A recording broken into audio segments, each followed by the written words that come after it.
আসসালামু আলাইকুম বাচ্চা বাচ্চারা। ও, ওরা কি আমাকে দেখতে পাচ্ছে? ও আচ্ছা, ঠিক আছে, দেখতে পাচ্ছি। এই, তোমাদের কমেন্ট আমি দেখতে পাচ্ছি না, সম্ভবত আমার অবয়ব তোমরা দেখতে পাচ্ছ, বুঝছো? তো যাই হোক, so আমি চিন্তা করছিলাম যে this class should be started with an apology. So my heartiest apology to you. ক্লাসটা শুরু হতে দেরি হয়েছে। দেরি কেন হয়েছে? আমারই দোষ। দোষটা আসলে আমার কি? ওকে, দোষটা আমি আমার ঘাড়ে দিচ্ছি, কিন্তু দোষটা আসলে আমার না। দোষটা হচ্ছে তিতুমির কলেজের স্টুডেন্টদের।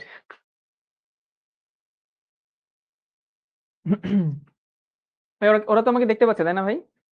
দেখতে পাচ্ছে তো? ওকে। তো কি হইলো বলো, আমি তোমাদেরকে বুঝাই। সেটা হচ্ছে ঢাকায় তিতুমির কলেজ, নাম তো শুনছো, 7 কলেজের একটা কলেজ, যারা একটা সময় ঢাকা ইউনিভার্সিটির অ্যাফিলিয়েটেড ছিল and they want to be separated. এবং সেটার জন্য তিতুমির কলেজ যদিও আগে থেকে একটা আন্দোলন করছিল যে they need to convert their college to university. তো এই জন্য হচ্ছে যেটা হয় যে ওরা আসলে রাস্তা আটকাইছে আজকে।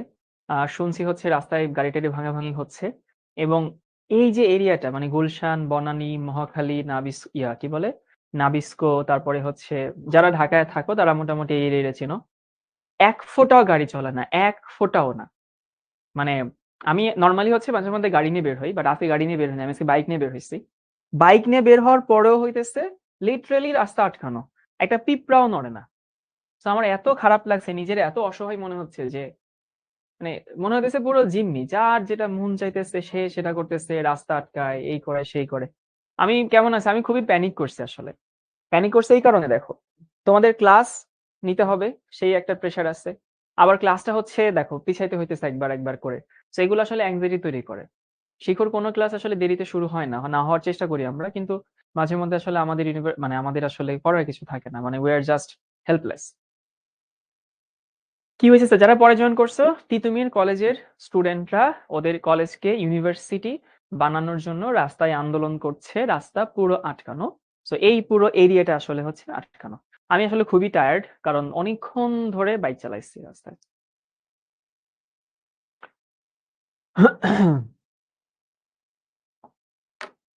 ওকে।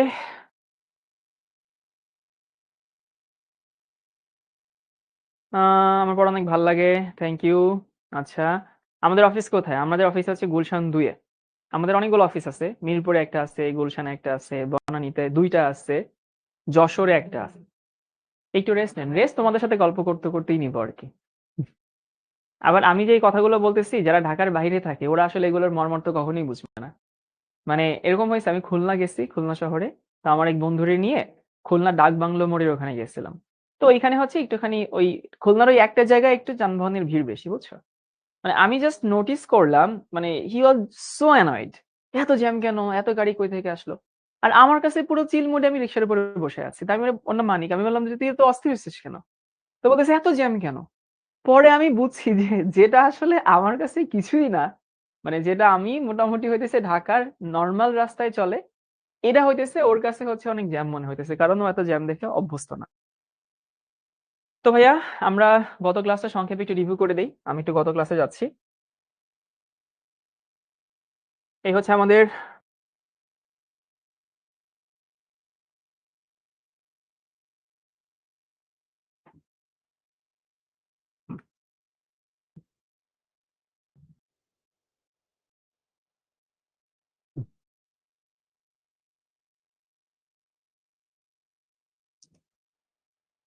সবাই কি গত ক্লাসটা পড়ছিলা? ম্যালিক অ্যানহাইড্রাইট কি একটু পরে দেখাচ্ছে। আমরা গত ক্লাসে শুরু করছিলাম গ্রিন কেমিস্ট্রি। ওকে, সবুজ রসায়ন। এবং গ্রিন কেমিস্ট্রির মেইন মটো কি ছিল? The maximum production, minimum pollution. মনে আছে কিনা যে প্রোডাকশনটাকে আমি ম্যাক্সিমাইজ করব, পলিউশনটাকে মিনিমাইজ করব। So we need to maximize the production and minimize the pollution. তারপরে হচ্ছে সবুজ রসায়নের যে প্রিন্সিপাল গুলো আছে সেগুলো আমরা দেখছিলাম, 12টা মূলনীতি। তোমাদেরকে বলছিলাম 12টার মধ্যে 6টা, 6টা তুমি যেন অন্তত চোখের দেখায় মনে থাকে, এক্সামে লিখতে গেলে তুমি যেন শব্দগুলো হারায় না যাও, পয়েন্ট গুলো হারায় না যাও, সেই জন্য একটু পড়ে রাখবা। পড়ছিলা কি? পড়তে হবে কিন্তু। সো তোমাদেরকে বলছিলাম যে গ্রিন কেমিস্ট্রিতে কি হয়, প্রোডাক্ট বাড়ে আর ওয়েস্ট হচ্ছে কমে, সেগুলো দেখছি। তারপরে হচ্ছে পড়ছিলাম atom economy. So atom economy কি ইন্ডিকেট করে? ইট indicates the efficiency of a process, মানে একটা প্রসেসের এফিসিয়েন্সি বোঝায়। সো এফিসিয়েন্সি বলতে কি বোঝে দেখো, মানে what we desire in compare to total product. So desired product, the percentage of desired product in compared to total product, এই পার্সেন্টেজটাকে আমরা অ্যাটম ইকোনমি বলি। And the higher the atom economy, the greener the process. মানে atom economy যত বেশি হবে তা প্রসেসটা তত বেশি গ্রিন হবে। ওই বিক্রিয়ক আর বিকারক কি একই? এই চ্যাপ্টারের জন্য একই, জৈব যৌগের জন্য একই না, বুঝছো? তারপরে তোমাদেরকে কিছু গাণিতিক সমস্যা সলভ করছিলাম, এগুলো তোমরা পারবা। Then came to E factor. E factor কি? Just kind of opposite the green atom economy. So E factor দিয়ে বুঝায় the percentage or the ratio of waste in compare to total product. ওইখানে বুঝাইতো মোট উৎপাদের সাপেক্ষে কাঙ্ক্ষিত উৎপাদ, এখানে বুঝায় মোট উৎপাদের সাপেক্ষে বর্জ্য। ইউজুয়ালি কনভেনশন হচ্ছে অ্যাটম ইকোনমিকে আমরা পার্সেন্টেজ দিয়ে প্রকাশ করি, আর ই ফ্যাক্টরকে আমরা নরমাল ভগ্নাংশ দিয়ে প্রকাশ করি। তারপর একটা ম্যাথ সলভ করছিলাম। দেন আমরা আসছিলাম হচ্ছে reaction rate, the rate of reaction. Reaction rate কাকে বলে? The concentration, the change of concentration with respect to time. মনে আছে কিনা? The change of concentration with respect to time, সময় সাপেক্ষে ঘনমাত্রা পরিবর্তনকে আমরা কি বলি? রেট অফ রিঅ্যাকশন বলি। ইউনিট হচ্ছে মোল পার লিটার পার সেকেন্ড বা মোলার পার সেকেন্ড। এবং তারপরে বলছিলাম, যদি তুমি এই কি বলে রিঅ্যাকশন রেট বের করতে চাও, রিঅ্যাকশন রেট যদি বের করতে চাও, তাহলে রিঅ্যাকট্যান্টের সাপেক্ষে বের করতে গেলে we put an extra minus. Extra মাইনাসটা আমরা কেন বসাই? যেহেতু রিঅ্যাকশন কমে যায়, ওই কমাটাকে জোর করে মানে ফোর্সফুলি পজিটিভ করার জন্য আমরা একটা এক্সট্রা মাইনাস দেই।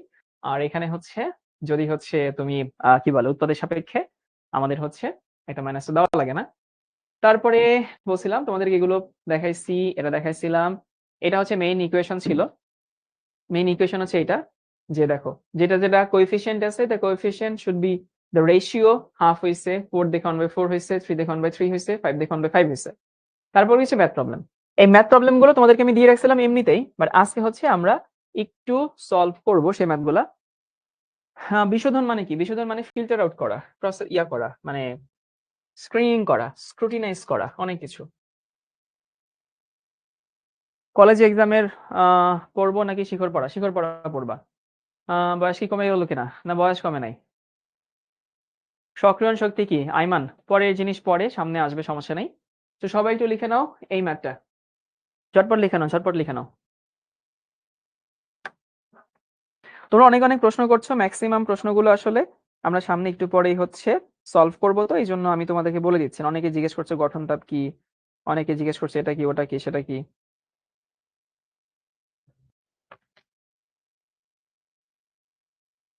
এখানে টাইম ঠিক নাই? ও আচ্ছা, হ্যাঁ টাইম ঠিক নাই। টাইম আধা ঘন্টা কম আছে মনে হয়। মারিয়ে বলছে নীতিগুলোর কি ব্যাখ্যা দেওয়া লাগবে? নীতিগুলোর ব্যাখ্যা, না ব্যাখ্যা তোমার আসলে হচ্ছে মানে জাস্ট চোখের দেখায় দেখে রাখো, যেন এক্সামে লিখতে গেলে লেখা হারাই না যায়, কথা যেন হারাই না যায়। এই লেখা হলে লিখো যে I am done with the question. Are you done with the question?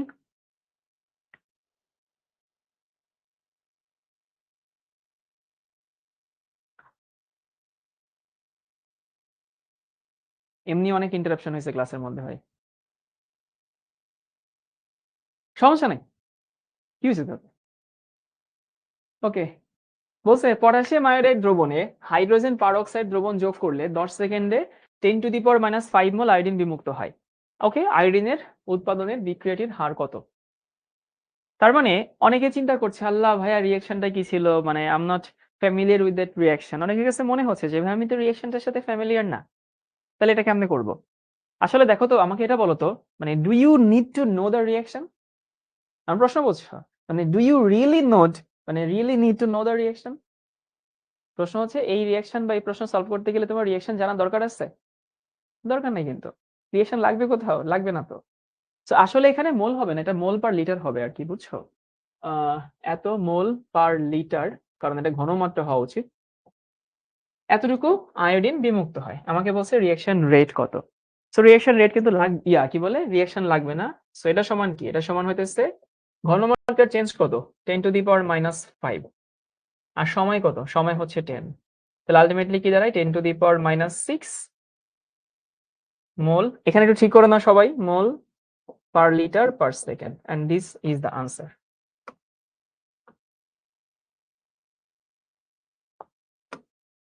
Easy peasy math না? অনেকে চিন্তা করছে এই ম্যাথও করে দেন, আমাদেরকে আন্ডার এস্টিমেট করেন। নেক্সট ম্যাথ, এটা লিখে নাও।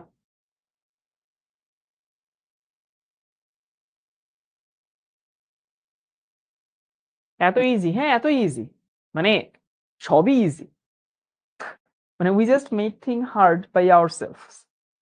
কোনো কিছু আসলে কঠিন না, আমরা নিজেরাই কঠিন বানাই। And if you think it's easy then it's easy, if you think I can't do that then you can do that. দুনিয়াটা এমনি চলে আর কি। 12টার মূলনীতিতে তো বলা আছে সংশ্লেষিক পদ্ধতিতে, এটা বলতে কি বোঝানো আছে? সংশ্লেষিক পদ্ধতি মানে হইতেছে অ্যানালিটিক্যাল প্রসেস, কোন জিনিস নির্ণয় করা, ব্যাখ্যা করার প্রসেস। এত বড় প্রশ্ন লিখবো সাদ? হ্যাঁ এত বড় প্রশ্ন লিখবা।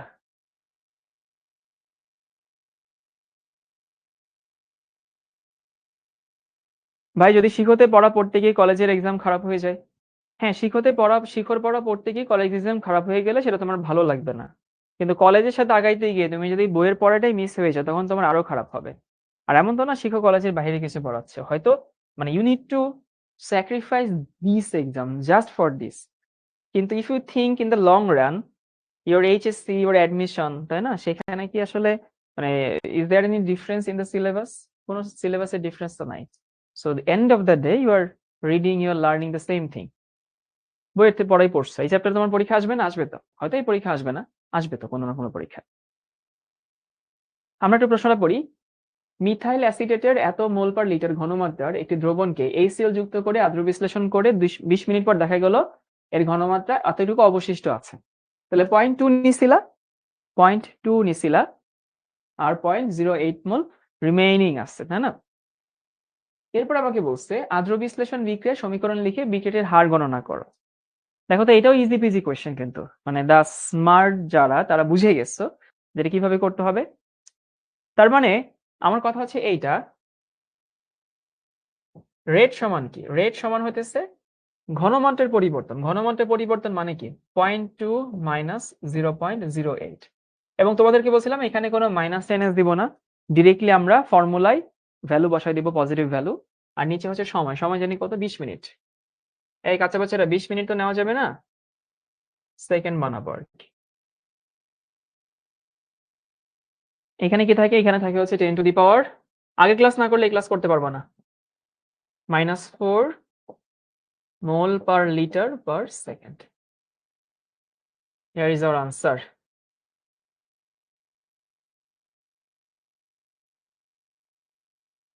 একজন জিজ্ঞেস করছে আগে 0.2 কেন? তুমি কি বের করতে চাও? চেঞ্জ অফ কনসেন্ট্রেশন না ঘনমাত্রার পরিবর্তন? তাহলে ঘনমাত্রার পরিবর্তন মানে কি? দুইটা স্টেট মাইনাস করবো না, একটা 0.2 একটা হচ্ছে 0.08। ওকে, নেক্সট কোয়েশ্চেন, এটা লিখে নাও ঝটপট। ভাই একটু আমাকে পানি দিতে বলবেন? পানি আর হচ্ছে একটা কফি, চিনি ছাড়া, হ্যাঁ। এই তো বুঝে গেছেন, মনে আছে আপনার।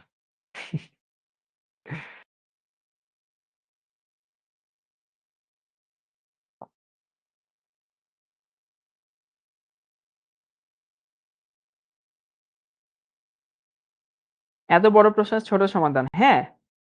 মানে দেখো, মানে দুনিয়াতে কিন্তু হচ্ছে আমরা ম্যাক্সিমাম সময় মানে human are made in such a way, we always just focus on problems, usually we do, মানে we always focus on problems. Okay, there are so many problems in my life, I'm so unlucky, he is so many blessed than me, এরকম আমরা অনেক সময় নিজেকে complain করি যে আমার এত প্রবলেম, আমার এত প্রবলেম।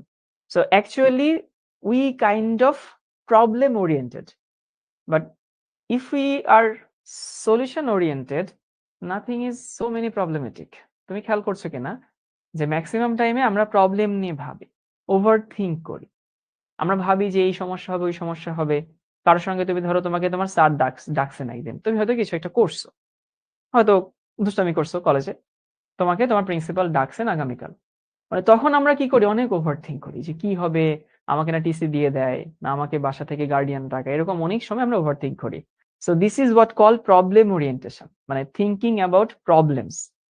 কিন্তু কথা হচ্ছে অনেক সময় দেখা যায় না তুমি যত ভয় পাচ্ছিলা, আসলে হচ্ছে জিনিসটা এরকম না, মানে জিনিসটা কিন্তু এরকম না। অনেক সময় দেখা যায় যে খুব সহজে ওটা সমাধান হয়ে যাচ্ছে। আমি তোমাদেরকে বলবো যে don't be problem oriented, don't be problem focused, just focus on the solutions and there are so many solutions. মজার ব্যাপার হচ্ছে মানে I can tell you this is guaranteed যে problem is just one way, problem is just one thing, but there are so many solutions. একটা problem থাকবে, সেই প্রবলেমের সলিউশনসটা অনেকগুলো থাকবে। So which one is easy? Solution চিন্তা করাই তো ইজি, তাই না? কারণ কি? তুমি এটা চিন্তা না করলে ওটা হবে, ওটা চিন্তা না করলে ওটা হবে। হ্যাঁ, অনেক সময় দেখা যায় যে মানে to solve the problem we need to analyse the problem. তো ফ্যাক্ট হচ্ছে প্রবলেম অ্যানালাইজ করো, কিন্তু প্রবলেম নিয়ে ওভারথিংক করো না, প্রবলেম নিয়ে মাথায় বেশি টেনশন করো না। একজন জিজ্ঞেস করছে, ভাইয়া এটা কেন হইলো না? প্রথমত যে প্রশ্নটা করছো, নিজের নামটা দিলে খুব ভালো লাগতো, চেক কমেন্ট নাম দিছে, খ্যাত লাগলো আর কি নামটা দেখে। 0.2 আর এখানে 0.08, সো তুমি আসলে এখানে 0.08 না, এখানে ও বলতেছে 0.8, এখানে 0.8 না, খ্যাত নাম চেক কমেন্ট যে নামটা দিছে খুবই খ্যাত লাগছে দেখে। সো এখানে 0.8 না 0.08। আমি যদি 0.8 এটা যদি আগে বসাইতাম তাইলে সেটা হইতেছে মাইনাস হয়ে যেত। আমি মানটা হইতেছে মাইনাস বানাতে চাইনি।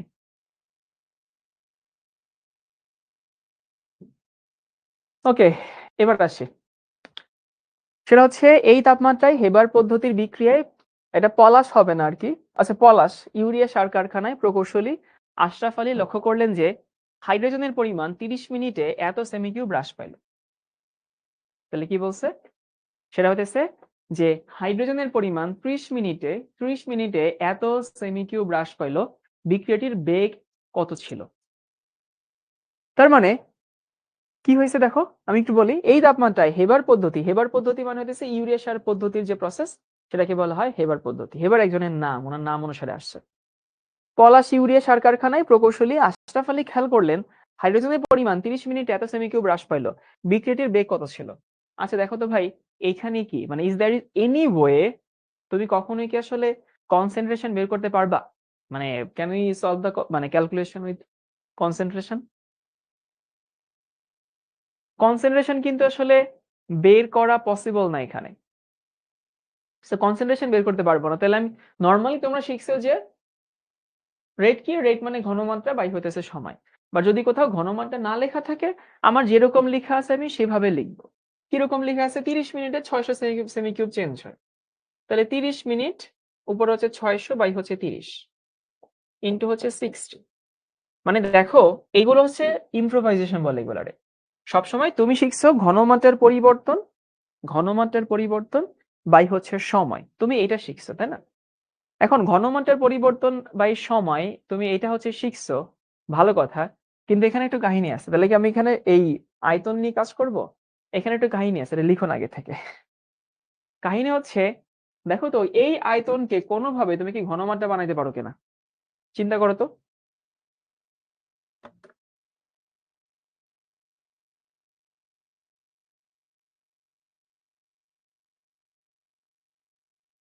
আচ্ছা, একজন লিখছে n সমান c ইন্টু ভি। এই ফর্মুলা n সমান হচ্ছে c ইন্টু ভি। এটা আসলে কখন জন্য? এটা হইতেছে যখন কোন একটা সলিউশন থাকবে তখন। কিন্তু তোমার তো হাইড্রোজেন গ্যাসের পরিমাণ বলছে, সো গ্যাসের জন্য এই ফর্মুলা নেওয়া যাবে না। এই ফর্মুলা কিন্তু হইতেছে ইসের জন্য, যখন সেটা হচ্ছে সলিউশন থাকবে, দ্রবণ থাকবে তখন। This is not a solution, this is hydrogen gas. তো দেখি চলো কোনোভাবে বের করা যায় কিনা। এরকম একটা ফর্মুলা আছে না, পিভি সমান কি? পিভি সমান হইতেছে এন ইন্টু আর ইন্টু টি। এভাবে কি বের করা যায়? না, এটা বের করা যায় না। আমাদের টি দেওয়া আছে, আমরা বের করবো হচ্ছে কনসেন্ট্রেশন। এত সেমিকিউব হ্রাস পাই, এই বিক্রিয়াটির বেগ কত ছিল? 550 ডিগ্রি সেলসিয়াস তাপমাত্রায় হেবার পদ্ধতিতে এত সেমিকিউব গ্যাস কারখানায় প্রকৌশলী। সো আমি ভি পাবো, আমি টি পাইলাম।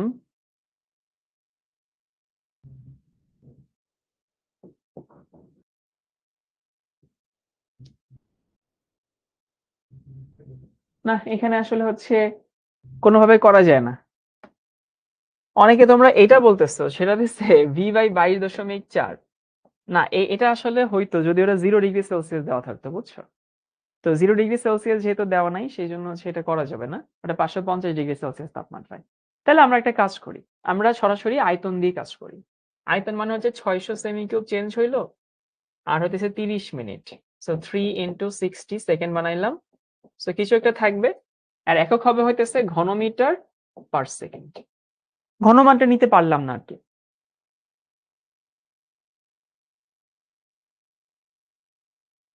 উম্মে মুশফিকা বলছে ঘনমাত্রা সমান ভর বাই আয়তন। ঘনমাত্রা সমান ভর বাই আয়তন, হ্যাঁ ভর বাই আয়তন। সো ভর তুমি কই পাইলা? ভর তো এখানে তুমি পাচ্ছ না।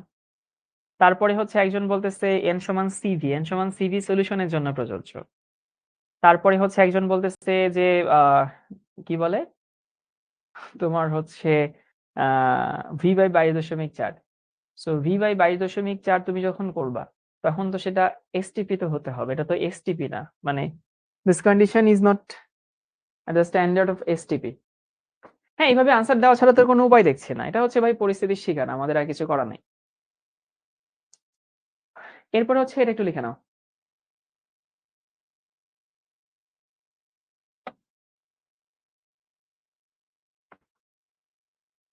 এই প্রশ্নটা একটু পরে লিখো, আমরা সামনে একটা প্রশ্ন আসি, সেই প্রশ্ন সলভ করার পরে এটা আসবো, তাহলে তুমি বুঝতে পারবে। এই রিঅ্যাকশনটা লিখে নাও, এই প্রশ্নটা আর কি। ওখানে আমরা ফেরত যাবো, প্যারা নিও না। উম্মে মুশফিকা বলছে হাইড্রোজেনের আণবিক ভর বসালে হবে না। Mushfika, you have a bright brain, just use it. তুমি যেটা বলছো that is W by M. হাইড্রোজেনের জন্য এম তো হচ্ছে 2, তোমাকে তো ডাব্লিউ দেওয়া নাই। ঘনমিটার তো ভলিউমের একক, ভরের একক হচ্ছে গ্রাম, ট্রাম, কেজি, এগুলা, এটা তো হবে না। কুষ্টিয়ার রোনাল, এটা তো রোনালদো, একটু খ্যাত লাগলো নামটা আর কি। এস এম ভি বাই 1000, এটা তো আসলে কখন? এটা হচ্ছে তখন যখন কোন একটা সলিউশন ফর্ম করে, এটা তো কোনো সলিউশন ফর্ম করে নাই। কোয়েশ্চেন টুতে আদ্র বিশ্লেষণে সমীকরণ লিখতে বলছে, সমীকরণ নিয়ে এখন আমরা ফোকাস করব না, ওই সমীকরণ তুমি পরেও শিখবা।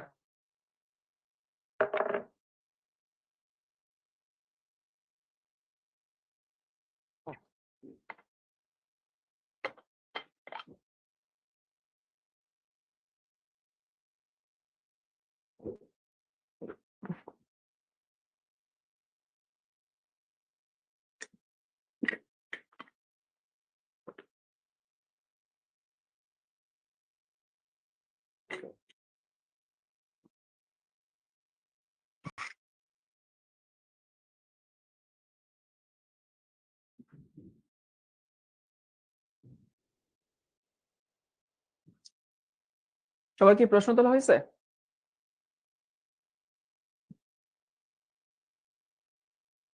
আর you done with the question?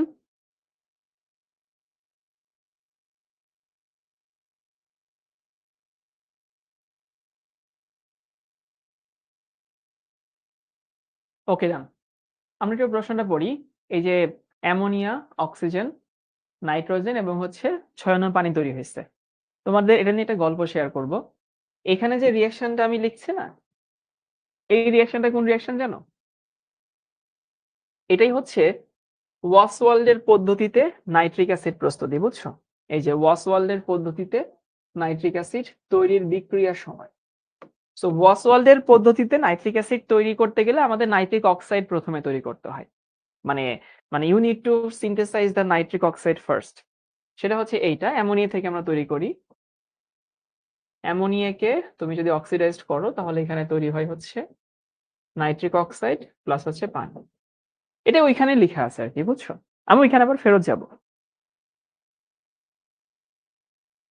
তো এটা নিয়ে আমার লাইফে খুব ভালো একটা স্টোরি আছে। মানে ডিউরিং মাই ডিউ এক্সাম, মানে আই ফেসড দ্যাট কোয়েশ্চেন। এবং দ্য কোয়েশ্চেন ওয়াজ লাইক, এইখানে একটা বক্স ছিল, এইখানে একটা বক্স ছিল, এইখানে একটা বক্স ছিল, এখানে একটা বক্স ছিল, বুঝছো? এরকম একটা কোয়েশ্চেন ছিল, এইটাই, এই রিঅ্যাকশনটাই ছিল।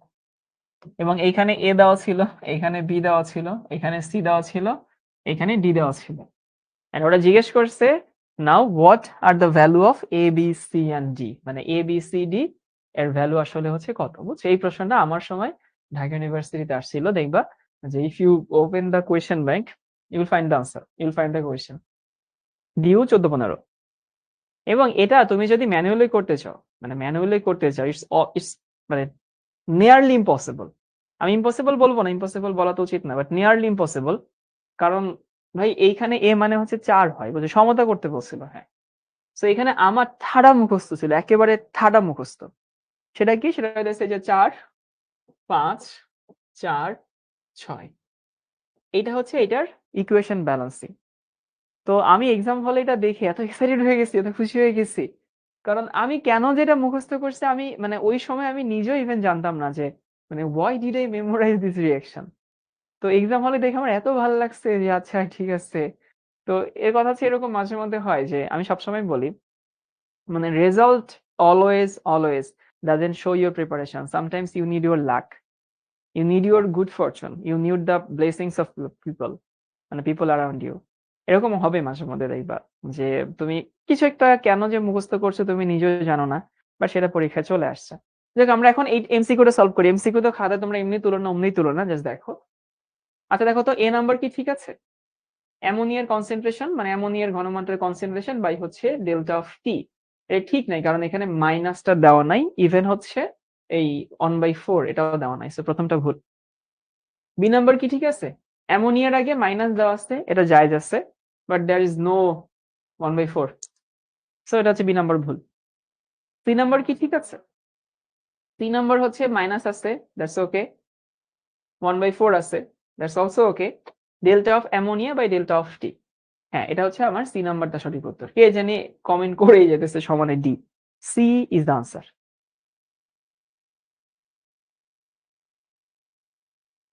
মানে ভাইয়া ডি আনসার কেন না, না কেন? Why D isn't the answer? Because there is not the minus, এই মাইনাসটা নাই, so that's why D isn't our answer। পানি লিকুইড হবে না, পানি লিকুইড হোক গ্যাসিয়াস হোক, এটা আসলে খুব হামারি ম্যাটার করে না। সো বিক্রিয়াটির হারের রাশিমালা লিখো, মানে ক নম্বরে চাইছে যে রেট ইকুয়েশন লিখতে হবে। সো রেট ইকুয়েশন মানে কি? রেট ইকুয়েশন মানে আর সমান হইতেছে ওই যে ওইটাই, -1/4 into delta of H ammonia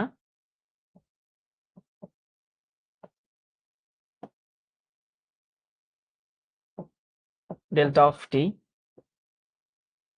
-1/5 into delta of oxygen delta of T 1/4 into delta of NO by delta of T. খেয়াল করছো আমি কিন্তু এখানে মাইনাস দেইনি, এখানে মাইনাস দিয়েছিলাম, এখানে মাইনাস দেইনি।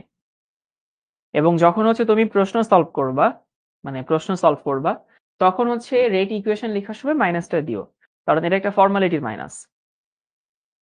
তারপরে হচ্ছে এখানে হচ্ছে 1/6 ইন্টু ডেল্টা অফ H2O। যে একজন জিজ্ঞেস করছে মাইনাস কেন হলো, গত ক্লাসটা একটু দেখে নিও, তাহলে বুঝতে পারবে মাইনাস কেন হলো, ডেল্টা অফ টি।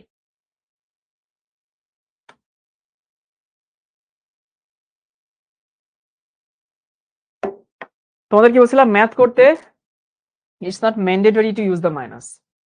ম্যাথ করতে গেলে, কারণ উই আর ম্যাচিউর এনাফ, আমরা বুঝতে পারি যে মাইনাস না দিয়ে ভ্যালুটা নিলেও হয় পজিটিভ ভ্যালু। কিন্তু if the question ask two write the equation, তখন হচ্ছে মাইনাসটা দেওয়া ভালো, জাস্ট ফর্মালিটি মেইনটেনেন্স হইলো, যে ঠিক আছে এখানে একটা মাইনাস আমি দিলাম। এরপরে বলছে পানি উৎপাদনের হার নির্ণয় করো। দেখো আমাকে কি বলছে, আমাকে বলছে হচ্ছে এইটা, কোন এক মুহূর্তে অ্যামোনিয়া এই হারে রিয়্যাক্ট করে, মানে কোন একটা মুহূর্তে অ্যামোনিয়া এই হারে রিয়্যাক্ট করে। তো চিন্তা করো যে অ্যামোনিয়া যদি এই হারে রিয়্যাক্ট করে, মাইনাস প্লাসের কাহিনী আজকের নাম বলি, এটা নিয়ে গত অনেক কাহিনী গেছে। আচ্ছা অ্যামোনিয়া এই হারে রিয়্যাক্ট করে, ভালো কথা। তো এই যে এই হারে রিয়্যাক্ট করে, is that the rate of reaction? মানে আমার কাছে প্রশ্ন হইতেছে, the rate of reaction with ammonia, is that the rate of reaction? কোয়েশ্চেনটা কি বুঝতে পারছো? মানে অ্যামোনিয়া যে হারে রিয়্যাক্ট করে, সেইটা কি আসলে হচ্ছে reaction rate? The answer is no, কোনোভাবেই না। কারণ অ্যামোনিয়া যে হারে রিয়্যাক্ট করে, 1/4 of that is the rate of reaction. যারা ইয়াস বলতেছে তারা ঘোড়ার ডিমও বুঝে নাই। আবারও বলছি, সেটা হইতেছে অ্যামোনিয়ার আগে এখানে একটা কি আছে? এখানে আছে হচ্ছে 4, একটা 4 আছে। এই 4 যদি না থাকতো, এই 4 যদি না থাকতো, তাইলে হচ্ছে the rate of reaction is the rate of reaction of ammonia. কিন্তু এই 4 আছে দেখে আমরা জানি কি 4 আছে মানে অ্যামোনিয়া বাকিদের থেকে হচ্ছে কি 4 গুণ বেশি হারে বিক্রিয়া করে। সো মেইন কথা হচ্ছে অ্যামোনিয়া যে হারে রিঅ্যাক্ট করে সেটাকে আমি 4 দিয়ে ভাগ করলে we find the rate of reaction. মোটামুটি ভাই আপনি তো কালকে বলেননি এমসিকিউ এ মাইনাস দিতে। এমসিকিউ এ মাইনাস দিতে বলি নাই। আয় হায় রে! তোমরা কি এই জিনিসটা বুঝো নাই? সেটা হইতেছে মাইনাসটা দেওয়া ভালো। ম্যাথ করতে গেলে না দিলেও হয়। কিন্তু তুমি যখন দেখতে পাচ্ছ এমসিকিউতে একটার আগে মাইনাস আছে, একটার আগে মাইনাস নাই, একটার আগে আছে, একটার আগে নাই, সেক্ষেত্রে ইটস অটোমেটিক্যালি বোঝা যায় এখানে মাইনাস নিয়ে ওরা জিজ্ঞেস করছে, মাইনাসকে ওরা আমলে নিছে। এবার কি বুঝতে পারছো যে জিজ্ঞেস করছো গতকালকে আমি এটা বলছি না ওটা বলছি? মুরব্বি খ্যাত নাম দিছে আরেকটা। সবগুলোর ইকুয়েশন কি লিখতে হবে? হ্যাঁ, সবগুলো লিখতে হবে। এসব খ্যাত ম্যাথ নাম তোমরা কেন দাও? মানে ওয়াই, মানে তোমরা কেন এরকম এই যুগে এসে এরকম খ্যাত হবা? কি কুষ্টিয়ার রোনালদো, চেক কমেন্ট, মুরব্বি, ওয়াই ম্যান ওয়াই? মানে তোমরা এইটুকু স্মার্ট কেন হচ্ছ না? তোমরা কি বুঝো যেটা খ্যাত, এটা শুনলে মানুষ খ্যাত মনে করে, এটা কি বুঝো তোমরা? অবশ্যই এটা আসলে বুঝবে না। কারণ হচ্ছে ধরো ওই যে কিছু মানুষ ফেসবুকে টিকটক করে ওদেরকে তুমি খ্যাত বলো, বাট ওরা বুঝে না যেটা খ্যাত। ওদের কাছে মনে হয় এটাই মনে হয় ঠিক আছে। নিজের যে নাম সেই নামটা দিবা। সুন্দর করে আঙ্কেল আন্টি তোমার জন্য একটা নাম রাখছে, তুমি কেন সেই নামটা না দিয়ে এই এই নাম ওই নাম এগুলো দিয়ে বেড়াও? এটা ভালো লাগে না দেখতে।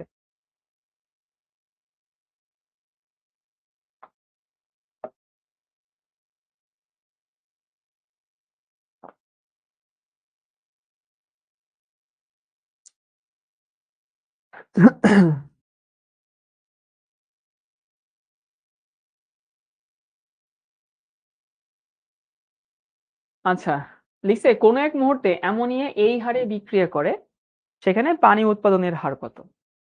তাহলে অ্যামোনিয়া এই হারে বিক্রিয়া করে, অ্যামোনিয়া এই হারে বিক্রিয়া করে পানি উৎপাদনের হার কত? তার মানে তোমাদেরকে ডিল করতে হবে কি অ্যামোনিয়া এবং পানি নিয়ে। তাহলে এই যে অ্যামোনিয়া এবং হচ্ছে পানি, এই দুটো নিয়ে আমাকে ডিল করতে বলছে। আবারও বলতেছি যে অ্যামোনিয়া এবং হচ্ছে পানি, এই দুইটা হইতেছে আমাদেরকে ডিল করতে বলছে। আচ্ছা, ওই যে সেই চেক কমেন্ট বলতেছে যে হইতেছে নিজের নাম দিয়ে প্রশ্ন করলে তো হচ্ছে আপনি চেক করেন না। আমি অনেকের চাই চেক করি। কোনটা ভালো? তোমার ধরো তোমার নামটা পড়তে গিয়ে আমি হইতেছে চেক করলাম না, আর এখন তোমার এই যে খ্যাত ট্যাত বললাম, কোনটা তোমার কাছে ভালো লাগছে বলো তো? হ্যাঁ,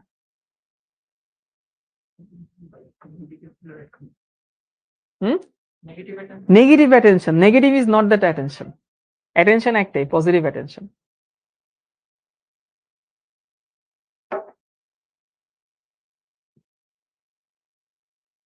সো কথা হচ্ছে আমরা এখন যেহেতু ম্যাথ করছি মাইনাসটা আর নিব না।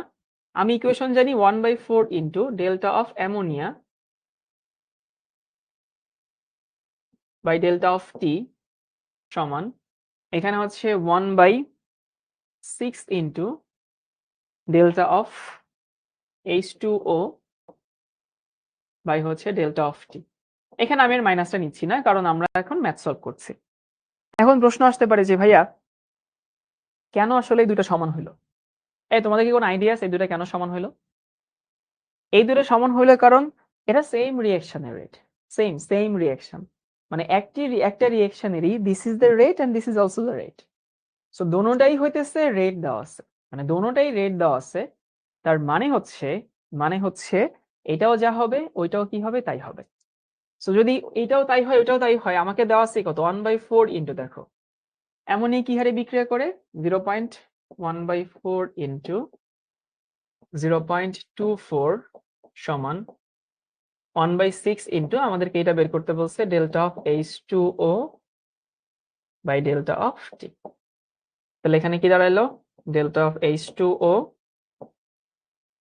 বাই হইতেছে ডেল্টা অফ টি সমান হচ্ছে 0.36 মোল পার লিটার পার সেকেন্ড। এই হচ্ছে আমাদের আনসার।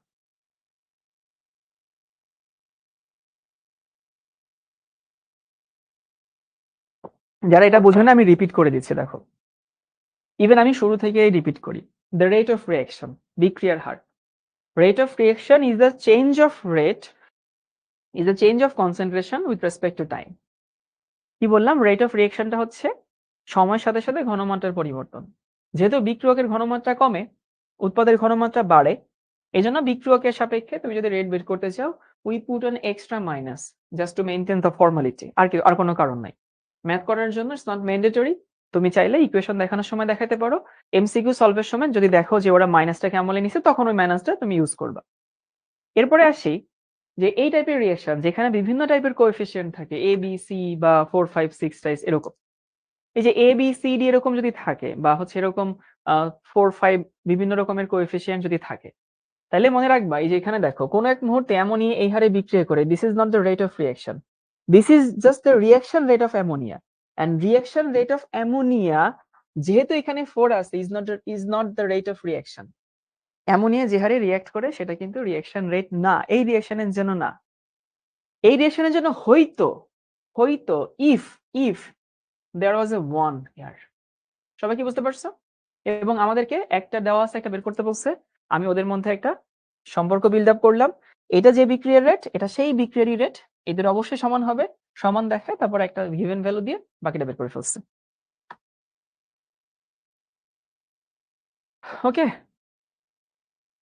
তাহলে এই পর্যন্ত ছিল হচ্ছে আমাদের রিঅ্যাকশন রেট। আর তোমাদের বইতে এরকম একটা গ্রাফ তোমরা দেখবা, ধরো গ্রাফটা হচ্ছে এখানে কি রাফা দিছে না আজকে দেয় নাই। আমি তোমাদের গ্রাফটা একটু বুঝাই দিই, অনেকে বাসায় পড়তে গিয়ে ঝামেলায় পড়বা আর কি। চিন্তা এটা আসলে এখন না পড়লেও হতো, কিন্তু ধরো পড়তে গিয়ে এমন হতে পারে চিন্তা করছো ভাই এটা কই থেকে আসলো, কিছু বুঝলাম না, বই এরকম একটা জিনিস দেওয়া আছে কেন? সবাই খাতায় এরকম একটা কার্তেশীয় স্থানাঙ্ক ব্যবস্থা কেন?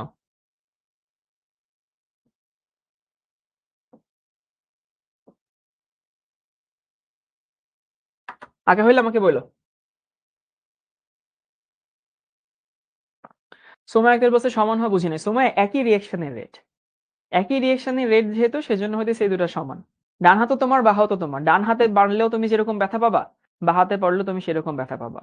এই জন্য হতেছে আমরা সমান লিখতে পারছি। শাম্মী বলছে ভাইয়া কেন আমরা অ্যামোনিয়ার বদলে অক্সিজেন নিলাম না? কারণ দেখো তো আমাকে তো আসলে ডেটা দেওয়া আছে অ্যামোনিয়ার, এই যে অ্যামোনিয়া ডেটা দেওয়া আছে, তাহলে অ্যামোনিয়া দেওয়া আছে পানি বের করতে বলছে, অক্সিজেন নিয়ে তো আসলে আমার কোনো লাভ হতো না, এই জন্য আমি অক্সিজেন নিইনি।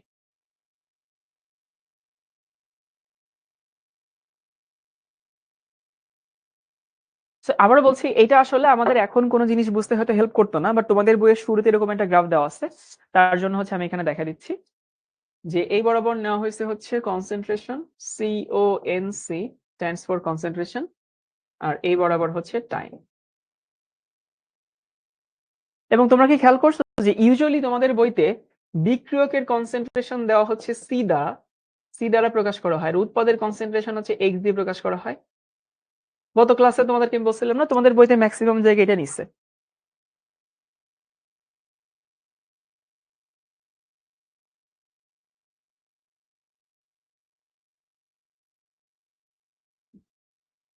এবং সময়ের সাথে সাথে কি হয়, সময়ের সাথে সাথে হতেছে বিক্রিয়ক কমে হতেছে আমাদের বিক্রিয়ক। আমি এখানে বয় এটা দেই, আর সময়ের সাথে সাথে উৎপাদ বাড়ে। সো এই হচ্ছে আমাদের উৎপাদ, একেবারে 0 থেকে শুরু ছিল, এই হচ্ছে আমাদের এক্স। এখন বলতে পারো যে ভাই কেন সি দেওয়া হয়, কেন এক্স দেওয়া হয়? এটা কনভেনশন, প্রচলিত নিয়ম, ঐতিহাসিকভাবে এভাবে ধরো চলে আসছে, এই জন্য আমরা এভাবে দেই।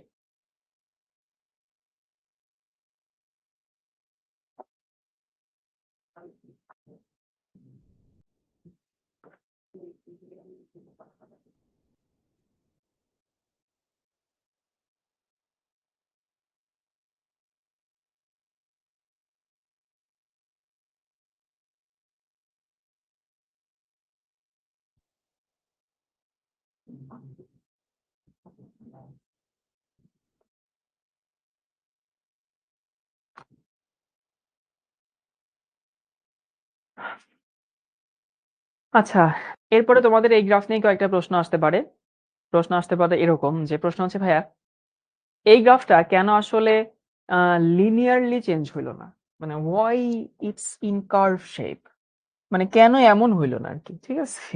কেন এমন হইলো না, এরকম কেন হইলো না? তো কেন এমন হইলো না এটা তোমাদেরকে একটা বুঝাই, সেটা হইতেছে এরকম যে তোমার কাছে একটা 500 টাকার নোট আছে। নরমালি দেখো বাস্তব জীবনে কি হয়, একটা 500 টাকার নোট আছে। তো তুমি মানে খুব রেজিস্ট করছো নিজেকে যে ঠিক আছে, I won't spend that, I won't spend that, I won't spend that. তুমি এটা ভাঙতি করতে চাচ্ছ না আরকি। ঠিক আছে? তো ফ্যাক্ট হচ্ছে, তো অনেকক্ষণ ধরে রেজিস্ট করতে পারলা। এখন এমন একটা পরিস্থিতি আসলো যে হইতেছে তুমি আর নিজেকে ঠেকায় রাখতে পারলা না। একটা জরুরি দরকার হইলো। সো দরকারে ধরো 2 দিন ধরে 500 টাকা নিয়ে ঘুরছো। তখন কিন্তু তোমার এখানে হইতেছে 500 টাকাটা ওর মতোই আছে। যখনই আসলে 500 টাকাটা ভাঙায় ফেললা, ধরো তোমার জন্য 50 টাকা দরকার ছিল, তো তোমার কাছে কত থাকার কথা? 450 থাকার কথা আরকি। দেখবা ঠাস করে 450 টাকা থেকে তোমার কাছে 70 টাকা নেমে আসছে। মানে মাঝখানে টাকাটা না খুব তাড়াতাড়ি চলে যায়। এটা আমি জানি না, আমার সাথে হয়, তোমাদের সাথে হয় কিনা আমি জানি না।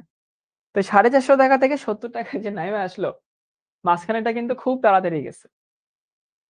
এরপরে আসি হচ্ছে এই 70 টাকার পরে এসে কি হয়? 70 টাকার পরে এসে গিয়ে কিন্তু আবার স্লো হয়ে যায়।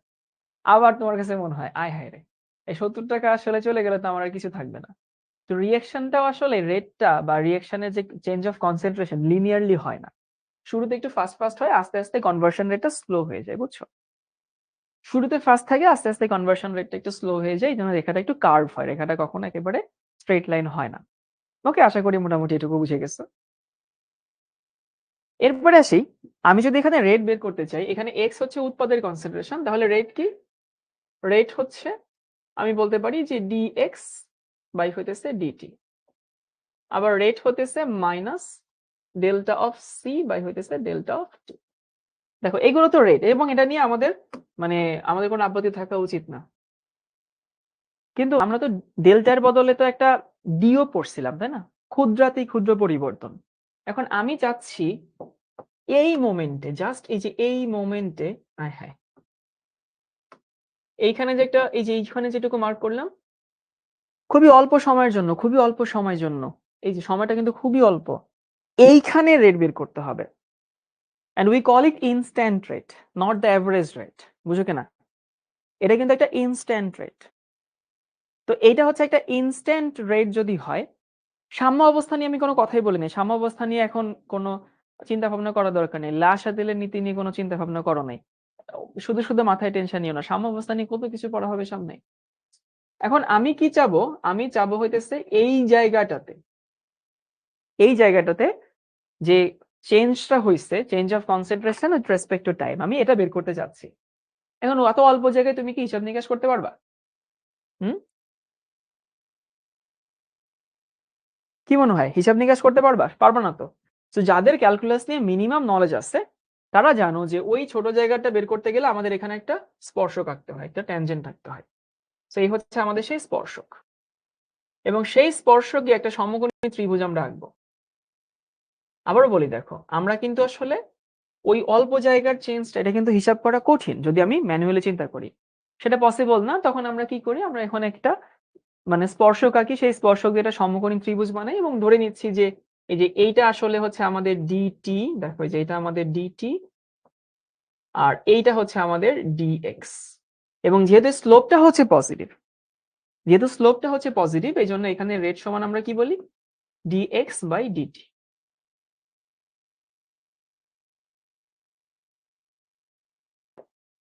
যারা পজিটিভ স্লোপ চিনো না, বলে দিচ্ছি, এই যে রেখার গোড়ায় কলম ধরে ডানে কাত করলে স্লোপটা হচ্ছে পজিটিভ। যদি ওটা না বুঝে এখানে আসো, ধরো আমার কাছে এখানে একটা ছোট্ট এই এতটুকু জায়গা আছে, আমি এতটুকু জায়গার জন্য রেট বের করতে চাচ্ছি। কোন rate? The instant rate. The instant rate যদি বের করতে চাই, এখানে আমার একটা স্লোপ আঁকতে হবে। সেখানে আমি যদি একটা করসপন্ডেন্ট সমকোণী ত্রিভুজ আঁকি, this is our D C, this is our D T. এবং যেহেতু এখানে স্লোপটা হচ্ছে নেগেটিভ, এখানকার আর সমান হচ্ছে মাইনাস ডিসি বাই হচ্ছে ডিটি।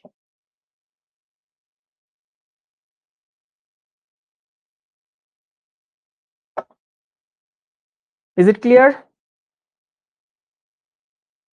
মেহজাবিন রাফা ভাই, কোন মোমেন্টে গ্রাফটা সাম্যাবস্থায় পৌঁছে দিচ্ছে? মেহজাবিন ভাই, কত সাম্যাবস্থা নিয়ে তুমি যে কত পড়াশোনা করবা, তুমি এটা নিয়ে আপাতত হচ্ছে একটু মাথা ঘামাও না। যেটুকু দেখাইছি এটুকু বুঝো। এখন প্রশ্ন আসতে পারে, ভাই এই গ্রাফ দিয়ে আপনি কি বুঝাতে চাইছেন? আমি কিছুই বুঝাতে চাইনি।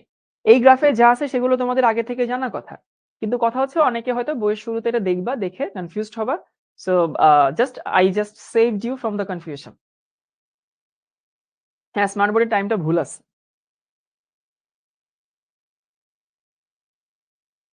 ওকে ওকে, তাহলে সামনে আগাই।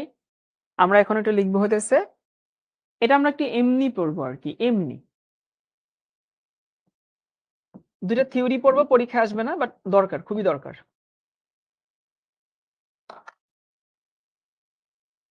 তাহলে তোমাদেরকে আমি সংক্ষেপে একটু রিভিউ করে দিচ্ছি, সেটা হচ্ছে এইটা। প্রথমত হচ্ছে আমরা ফার্স্টে পড়ছিলাম green chemistry, to maximize the production, to minimize the pollution, right? এবং there are 12 principles in green chemistry.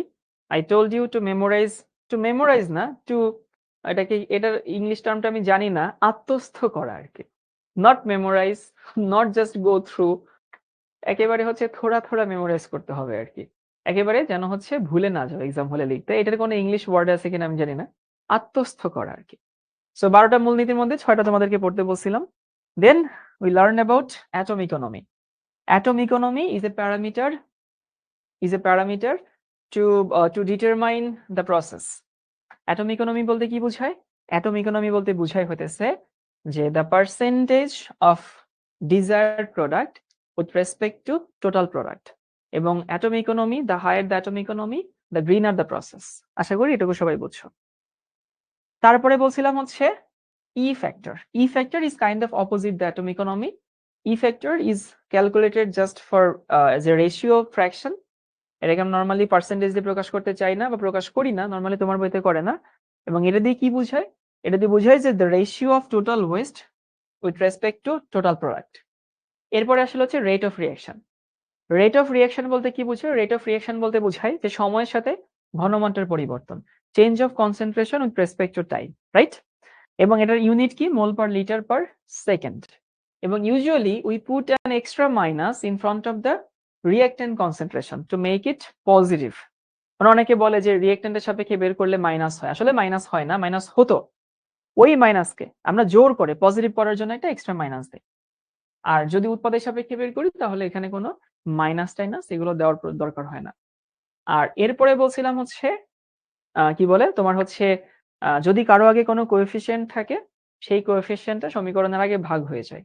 তুমি যখন ইকুয়েশন লিখবা তখন we need to maintain the minus or plus thing. যখন তুমি ম্যাথ করবা তখন এগুলোর আর কোনো দরকার নেই। এই পর্যন্ত কি সবাই ক্লিয়ার হইছে?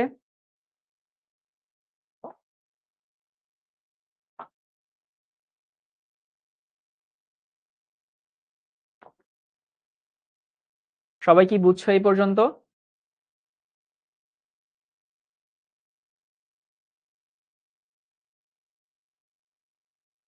ওকে, ক্লিয়ার ভাইয়া, ক্লিয়ার ভাইয়া। হ্যাঁ, বাংলায় কথা বলেন। আমি তো একই কথা বাংলায় বলি, ইংলিশেও বলি। মানে আমাদের অনেক ইংলিশ ভার্সনের স্টুডেন্ট আছে, তো তো ওরা আসলে মাঝে মধ্যে খুব অসহায় হয়ে বলে যে ভাইয়া তো ইংরেজিতে বললে ভালো হতো আর কি। তো এই জন্য আমি চেষ্টা করি এখন হচ্ছে ইংলিশ টার্ম না, ইংলিশে সবকিছু একটু একবার করে রিভিশন দেয়। আমি তোমাদের একই কথা কতবার বলি দেখো, কতবার একই কথা 4-5 বারও বলি, একই জিনিস 4-5 বারও রিপিট করি, তো তার মধ্যে একবার ইংরেজিতে বলি। সো ফ্যাক্ট হচ্ছে তোমার বোঝা উচিত আর কি। আরেকটা জিনিস হইতেছে যে তোমাদেরকে একটা জিনিস বুঝাই, তোমরা তো এইটা বুঝো যে হচ্ছে তোমাদের থেকে আমি বয়সে তো বড়, এটা নিয়ে তো কোনো সন্দেহ নাই। যে age is a number, there is nothing to hide. তোমাদের থেকে বয়সে আমি বড়, মানে তোমাদের থেকে আমি এক্সপেরিয়েন্সও অনেক বড়। তোমাদের থেকে আমি অনেক এক্সপেরিয়েন্সড, অনেক কিছু দেখছি। তারপর হচ্ছে তোমাদের থেকে লাইফের অনেকগুলো স্টেজ আমি পার করছি। তোমরা তো মাত্র স্কুল পার করছো, আমি স্কুল পার করছি, কলেজ পার করছি, ভার্সিটি পার করছি, মাস্টার্স পার করছি, বিসিএস পার করছি, জব সেক্টরে আছি। তো ফ্যাক্ট হচ্ছে অনেকেই বলে যে Bangla is our mother tongue. হ্যাঁ, obviously Bangla is our mother tongue. তারপর হচ্ছে English is just a language. হ্যাঁ, English is just a language. তারপর হচ্ছে knowing English is just another skill. হ্যাঁ, knowing English is just another skill, but the most important one. এখন তুমি যদি এই 21st সেঞ্চুরিতে সার্ভাইভ করতে চাও, তুমি মানো আর না মানো, দুইটা skill is a must. Two skills. Number one, মানে স্পোকেন ইংলিশ, না শুধু স্পিকিং না, speaking, writing, listening English. Okay, number two হচ্ছে কম্পিউটার স্কিল। এই দুইটা ছাড়া তুমি আসলে এই 21st সেঞ্চুরি সার্ভাইভ করতে পারবে না। এটা আমি আমার এক্সপিরিয়েন্স থেকে বলছি। কেন বলছি? আমি তোমাকে কয়েকটা কথা বলি। ধরো সেটা হচ্ছে যে তুমি অনার্স মাস্টার্স করলা, করার পরে হচ্ছে তুমি বিদেশে যেতে চাও, ধরো পিএইচডি করতে চাও, উচ্চতর ডিগ্রি নিতে চাও, মানে you need to go through IELTS, you need to go through GRE or whatever. English is a must. And not only just speaking, listening, writing, reading, all. So তুমি ইংরেজি ছাড়া কিন্তু বিদেশে যেতে পারছো না। তাহলে তোমার যে কাঙ্ক্ষিত উচ্চতর ডিগ্রি পিএইচডি হচ্ছে না কিন্তু সেটা ইংলিশ ছাড়া। এরপরে আসি, তুমি ধরো ভাইয়া না আমি বিদেশে যাব না, আমি বাংলাদেশে থেকে এমএনসি বলে, MNC stands for multi national company, MNC তে যাবো আর কি, এমএনসি তে আমি জব করবো। এমএনসি তে ইংরেজি ছাড়া ওরা কথাও কয় না, ওরা ওয়াশরুমেও যায় ইংরেজি বলে। এমএনসির যারা হচ্ছে মাল্টিন্যাশনাল কোম্পানি যারা কাজ করে এরা বলে oh yes we need to look forward this guys কি ফরওয়ার্ড, না এমনি এমনি কথা বলে আর কি সারাদিন। এইগুলো হচ্ছে এমএনসির কাহিনী। এবার আসি হচ্ছে ওকে ভাইয়া আমি মাল্টিন্যাশনাল কোম্পানিতে যাব না, আমি বিদেশেও যাব না, আমি গিয়ে আমি সরকারি চাকরি করবো, সেটা হোক বিসিএস, সেটা হোক হচ্ছে অন্য গভর্নমেন্ট জব। ভাই এই বিসিএস বলো বা অন্য গভর্নমেন্ট জব বলো, যারা পায় তারা ইংরেজি ভালো করে দেখেই পায়, আর যারা পায় না তারা ইংরেজি পারে না দেখে পায় না। মানে ব্যাপারটা হচ্ছে ইংরেজি আসলে একদিনে তো শেখার জিনিস না, ইংরেজির বেসিকটা একদিনে হয়ও না, আর ইংরেজি সরাসরি কমনও পড়ে না। তো তুমি যদি তোমার হচ্ছে কোনো বড় ভাইয়া বা আপু বা চাচা মামা থেকে থাকে, ওদেরকে জিজ্ঞেস করবা যে হচ্ছে ভাইয়া চাকরি পাইতে গেলে, সরকারি চাকরির কথা বলতেছি, চাকরি পাইতে গেলে কোন জিনিসটা বেশি জানা লাগে, কোন সাবজেক্টটা ভালো পড়া লাগে। জেনারেল নলেজ ভাই ১ মাস পড়লে নতুন করে পড়ার কিছু বাকি থাকে না। সত্যি কথা, বাংলা খুব সহজেই তুমি পারবা। বাট যারা ধরা খায় ইংরেজিতে ধরা খায়, যারা ভালো করে ইংরেজিতেই ভালো করে। সো ভাই English is a must, computer knowledge is a must. আরেকটা কথা হচ্ছে ভাইয়া, হ্যাঁ ঠিক আছে ইংরেজি বলতে ভালো লাগে না, ইংরেজি কঠিন লাগে। আমিও যে মানে ইংলিশে প্রো লেভেলের এক্সপার্ট ব্যাপারটা সেমন না। বাট আমি বলতে পারি। মানে ধরো আমার সাথে যদি কেউ ইংরেজিতে কথা বলে, তাহলে আমি কনভারসেশন খুব ভালো মতো চালাইতে পারি। বাট তুমি যদি চেষ্টা করো তাহলে কয়েকটা তোমাদেরকে জিনিস শেখাই। মানে তুমি ধরো হচ্ছে এখানে আছো লাইফে, বুঝছো? সো এটা হচ্ছে আমাদের comfort zone. Comfort zone is Bangla. Bangla come automatically আসে বাংলা। বাংলা বলতে গেলে আমাদের ভাবতে হয় না আরকি। সো এখন মনে হচ্ছে ভাই ইংলিশে কথা বলবো বা ইংলিশে প্র্যাকটিস করব। So what you need to do? You need to practice. So practice is the hardest part. এটাকে বলা হয় ফিয়ার জোন। যে আমাকে আসলে এখন ভাই ইংলিশে কথা বলবো, কি বলতে গিয়ে কি বলি, ভুলভাল হয় কেন? আচ্ছা বাংলা বলতে গেলে তোমরা ভুলভাল বলো না? কিল লেগা, তারপর হইতেছে কই কই কোহানে যাও, তারপর হচ্ছে কয় টাকা, এগুলো কি ভুল না? এগুলো তো ভুল। তো ইংলিশ বলতে গেলে ২ একটা ভুল হলে সমস্যা কি? সো এই ফিয়ার জোন। সো প্রথমে কমফোর্ট জোন, দেন ফিয়ার জোন, তারপরে লার্নিং জোন, দেন হচ্ছে growth zone. So comfort zone থেকে বের হবা। তারপরে হইতেছে তুমি ফিয়ার জোনে যাবা, ভয়ের জোনে যাবা, যেখানে তোমার ভয় ছিল। সেই ফিয়ার জোন থেকে তারপর তুমি লার্নিং জোনে যাবা, মানে তারপর তুমি হচ্ছে শিখবা। এরপরে হইতেছে গ্রোথ জোনে তুমি যাবা। So this is the way. যদি কেউ চেষ্টা করো, হয়ে যাবে আস্তে, আস্তে।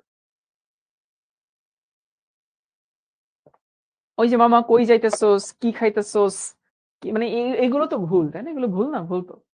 সো কমিউনিকেটিভ ইংলিশে কোনো ভুল নাই। তুমি বললেই হইতেছে আরকি। কিল লাগা এটা যে কোন এলাকার ভাষা আমি জানি না তো। এখানে আসি, রিঅ্যাকশন থিওরি। আচ্ছা আমরা এখানে যেটা পড়বো সেগুলো আসলে হইতেছে এমনি মানে এগুলো সরাসরি প্রশ্নে আসবে না, তুমি প্রশ্ন ফেস করবা না, but I have other purpose.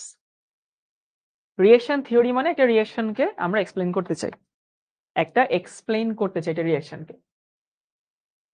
এখন কথা হচ্ছে একটা রিঅ্যাকশনকে তুমি যখন এক্সপ্লেইন করতে যাবা, তখন হচ্ছে তোমার ২ টা থিওরি দিয়ে আমরা একটা রিঅ্যাকশনকে এক্সপ্লেইন করতে চাই। কি, কি? একটা হচ্ছে কলিশন থিওরি, এটাকে বাংলায় বলা হয় সংঘর্ষ তত্ত্ব। কলিশন তো বুঝো, এই যে এটা হচ্ছে কলিশন। হাতে, হাতে লাগা, রাস্তাঘাটে লাগে না কলিশন হয় না হয়তো? আরেকটা হচ্ছে ট্রানজিশন স্টেট থিওরি। এখন কোয়েশ্চেন হচ্ছে কলিশন থিওরি কি ইন্ডিকেট করে? Collision theory indicates the conditions of reaction. Conditions তো বুঝো, শর্ত। The conditions of reaction. Okay, I repeat যে what does the collision theory explain? It explains the conditions of reaction. মানে একটা reaction আসলে হচ্ছে কি কি শর্তে হয় সেটা আমাদেরকে ইন্ডিকেট করে। আমি ওখানে একটু পরে আসবো। আবারও বলছি যে collision theory explains the conditions of reaction. So আমি এখানে আবার ফেরত আসবো। কি কি কন্ডিশনস আছে? যারা ইংলিশ ভার্সনে পড়ে তারা কি মোটেই বাংলা পারে না? না বাংলা পারে। আমি বলছি না যে ইংলিশ পারলে তুমি অনেক বেশি মানে পণ্ডিত হয়ে যাবে, but English is a skill, computer is a skill, এবং দ্য মোস্ট মানে one of two of the most important ones. দেখো যেটা বলছিলাম, কলিশন থিওরি কি বোঝায়? কলিশন থিওরি আমাদেরকে একটা বিক্রিয়া হওয়ার শর্ত বলে দেন। there are three conditions. Number one, the reactant must collide. The reactant must collide. আমি তোমাদেরকে একটু বুঝাই দেই।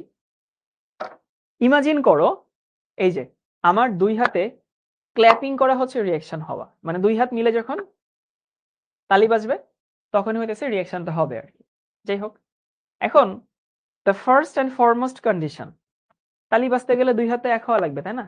মানে the hands first need to be collide, এই দুই হাত এক হওয়া।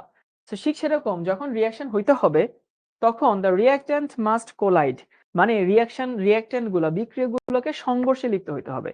দুই হাত এক না হইলে যেরকম হচ্ছে তালি বাজবে না, বিক্রিয়কগুলো সংঘর্ষে লিপ্ত না হইলেও সেখানে বিক্রিয়া হবে না। তাহলে প্রথম শর্ত আশা করি বুঝতে পারছো। আমাকে একজন রাশেদ খান জিজ্ঞেস করছে কোলাইড মানে কি? কোলাইড মানে সংঘর্ষে লিপ্ত হওয়া। যদি রিঅ্যাক্ট্যান্ট গুলো একজন আরেকজনের সাথে সংঘর্ষে লিপ্ত না হয় তাহলে সেখানে তোমার হচ্ছে কি হবে না, রিঅ্যাকশন হবে না। একজন বলছে এক হাতে তালি বাজে না, না আই ডোন্ট বিলিভ দ্যাট। এক হাতে তালি বাজে। অনেকে বলে যে হইতেছে ভাইয়া কি দোষ হওয়ারই আছে, এটা আমি বিশ্বাস করি না। ধরো এই যে আমার এক হাত চুপচাপ বসে আছে, চুপচাপ, আরেক হাতে সে যদি এরকম ধাক্কা মারে তাহলে তো বাজবে। তো এটা আসলে কখনোই ঠিক না যে দুইজনেরই দোষ থাকে, কেউ আসলে কি বলে নির্দোষ না। হইতে পারে একজন নির্দোষ। প্রথম শর্ত কি সবাই বুঝছি? The reactants must collide. Collide for what? Collide for the reaction. বিক্রিয়গুলোকে সংঘর্ষে লিপ্ত হতে হবে। আচ্ছা, তাহলে প্রশ্ন হচ্ছে ভাই এটা হইলে কি সবকিছু হয়ে যায়? না, এটা হইলে সবকিছু হয়ে যায় না। কোলাইড মানে ভার্ব, হ্যাঁ কোলাইড হচ্ছে ভার্ব, আর কলিশন হচ্ছে নাউন। এবার চিন্তা করো, এই যে দুই হাত এক করছে, এক করছে, এই যে দুই হাত এক করছে, তালি বাজলো? বাজলো না তো। তাহলে কথা হচ্ছে যে মানে this is not the only condition. আবারও বলি, this is not the only condition to make thing happens. আর কি করা লাগবে? এই দুই হাত একটা মিনিমাম এনার্জি সহকারে এক হইতে হবে। দেখো ওইটা আমরা সেকেন্ডে লিখে দিচ্ছি, collision must occur with a minimum energy. দেখো, collision must occur with a minimum energy, মানে দুই হাত এক হইতে হবে। শুধু এক হইলে হবে না, এক হওয়ার সাথে সাথে একটা মিনিমাম এনার্জি সহকারে হতে হবে। বুঝো কিনা? দুই হাত এক হইলে তালি বাজতেছে না, কিন্তু দুই হাত এক হইলে তালি বাজবে কখন? যখন তারা একটা মিনিমাম এনার্জি সহকারে আসবে। ওই minimum energy we call it activation energy, সক্রিয়ণ শক্তি। কে জানি তখন জিজ্ঞেস করছিল ভাই what is activation energy? So activation energy is the minimum energy to make things happen. এই পরীক্ষায় কিন্তু সক্রিয়ণ শক্তি ডেফিনেশন মাঝে মধ্যে চাই। সক্রিয়ণ শক্তি কাকে বলে? সক্রিয়ণ শক্তি কাকে বলে? সক্রিয়ণ শক্তি সেই শক্তিকে বলা হয়, সেটা হচ্ছে যে ন্যূনতম শক্তি না দিলে,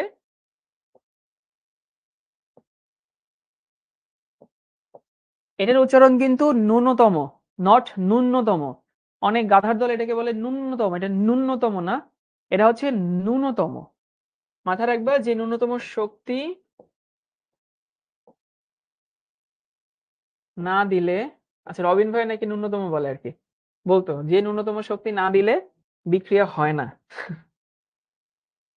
বিক্রিয়া হয় না, সেই শক্তিকে বলা হয় activation energy, the energy required for activation. ঠেলা গাড়ি চালাইছো কখনো? ঠেলা গাড়ি কিন্তু চালানো কঠিন না, ঠেলা গাড়ি রানিং করা কঠিন। তো ঠেলা গাড়ির সময় যে পরিমাণ মানে এনার্জি দিতে হয়, তার ম্যাক্সিমাম এনার্জি কিন্তু টু অ্যাক্টিভেট দ্য ঠেলা গাড়ি। তো ঠিক সেরকম একটা রিঅ্যাকশন যখন হয়, তো রিঅ্যাকশন যে হয়, ওই হওয়ার জন্য আসলে হইতেছে আমাদেরকে শুরুতে একটা এনার্জি দিয়ে ঠেলা মারতে হয় আর কি। ওই দিস এনার্জি ফর দিস ঠেলা ইজ অ্যাক্টিভেশন এনার্জি, বুঝছো?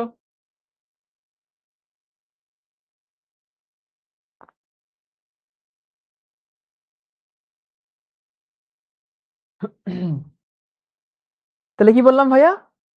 Collision theory. কলিশন থিওরি আমাদেরকে কি বলে? যে দ্য কন্ডিশনস অফ রিঅ্যাকশন, একটা রিঅ্যাকশন কি কি শর্ত হয়। প্রথম শর্ত হচ্ছে এইটা, দ্য রিঅ্যাক্ট্যান্ট মাস্ট কোলাইড, মানে বিক্রিয়কগুলোর মধ্যে কি হইতে হবে? সংঘর্ষে লিপ্ত হইতে হবে। নাম্বার 2 হচ্ছে the collision must occur with a minimum energy. ওই মিনিমাম এনার্জিকে আমরা কি বলি? Activation energy. সো অ্যাক্টিভেশন এনার্জির অনেক রকমের ডেফিনেশন আছে। এটা তার মধ্যে একটা। সেটা হচ্ছে এইটা, কি বলে? The minimum energy required for an reaction. The minimum energy to required for a reaction. ঠেলার গাড়ির ইংলিশ কি জানি না তো। ঠেলার গাড়ির ইংলিশ মানে ঠেলা গাড়ি। এরপরে আসি, ধরলাম 2 হাত 1 যদি একটা মিনিমাম এনার্জি সহকারে হয় তাহলে তালি বাজবে। এখন আমি ওর থেকে জোরে 2 হাত 1 করছি, দেখো ওর থেকে জোরে, যে অনেক জোরে জোরে অনেক জোরে জোরে অনেক জোরে জোরে হইতেছে, আমি 2 হাত 1 করছি। তো ফ্যাক্ট হচ্ছে যে তারপরেও কি তালি বাজছে? উত্তর হচ্ছে না। কেন তালি বাজছে না? কারণ 2 হাত এইভাবে 1 করলে কিন্তু তালি বাজে। আবারও বলি, 2 হাত এভাবে কিন্তু হইতেছে 1 করলে তালি বাজলো না। 2 হাত এভাবে 1 করলে তালি বাজলো। সো ওইটাই আমরা 3 নম্বরে বলছি, the collision must occur with a proper orientation. Orientation বলতে বোঝায় যে এমনে তালি বাজবে না, এমনে মারলেও তালি বাজবে না, এমনে মারলেই তালি বাজবে। বুঝতে পারছো? সো কথা হচ্ছে যদি কলিশন গুলো একটা নির্দিষ্ট দিকবিন্যাস অনুযায়ী হয়, একটা মানে তুমি হচ্ছে ঠেলা গাড়িতে ধরো, ঠেলা গাড়িতে এরকম। সো এই ধরলাম হচ্ছে আমাদের একটা ঠেলা গাড়ি, এই যে এখানে একটা চাকা আছে আর এখানে একটা চাকা আছে ধরো আর কি, বুঝছো? ঠেলা গাড়ি। এখন ঠেলা গাড়ি তুমি এই দিক থেকে ঠেললে না চলবে। তুমি যদি এই দিক থেকে এই দিকে ঠেলা শুরু করো, ঠেলা গাড়ি চলবে? চলবে না। তো আমাদেরকে এমনি ঠেলতে হবে।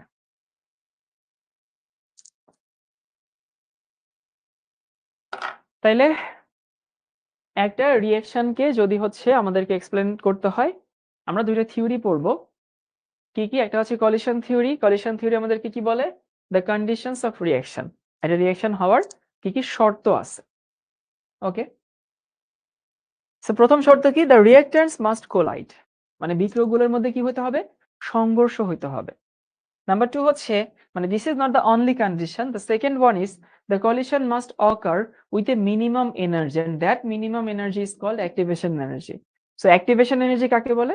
Activation is energy is that minimum energy to require for a reaction. 3 number হচ্ছে যে এইটা হইলেও হবে না, আমাদেরকে একটা নির্দিষ্ট দিকবিন্যাস অনুযায়ী, প্রপার ওরিয়েন্টেশন অনুযায়ী সংঘর্ষে হইতে হবে। সবাই কি এটা বুঝতে পারছি? এই তিনটা এখন আমাদের কোনো কাজে লাগছে না, আমাদের সামনে কাজে লাগবে।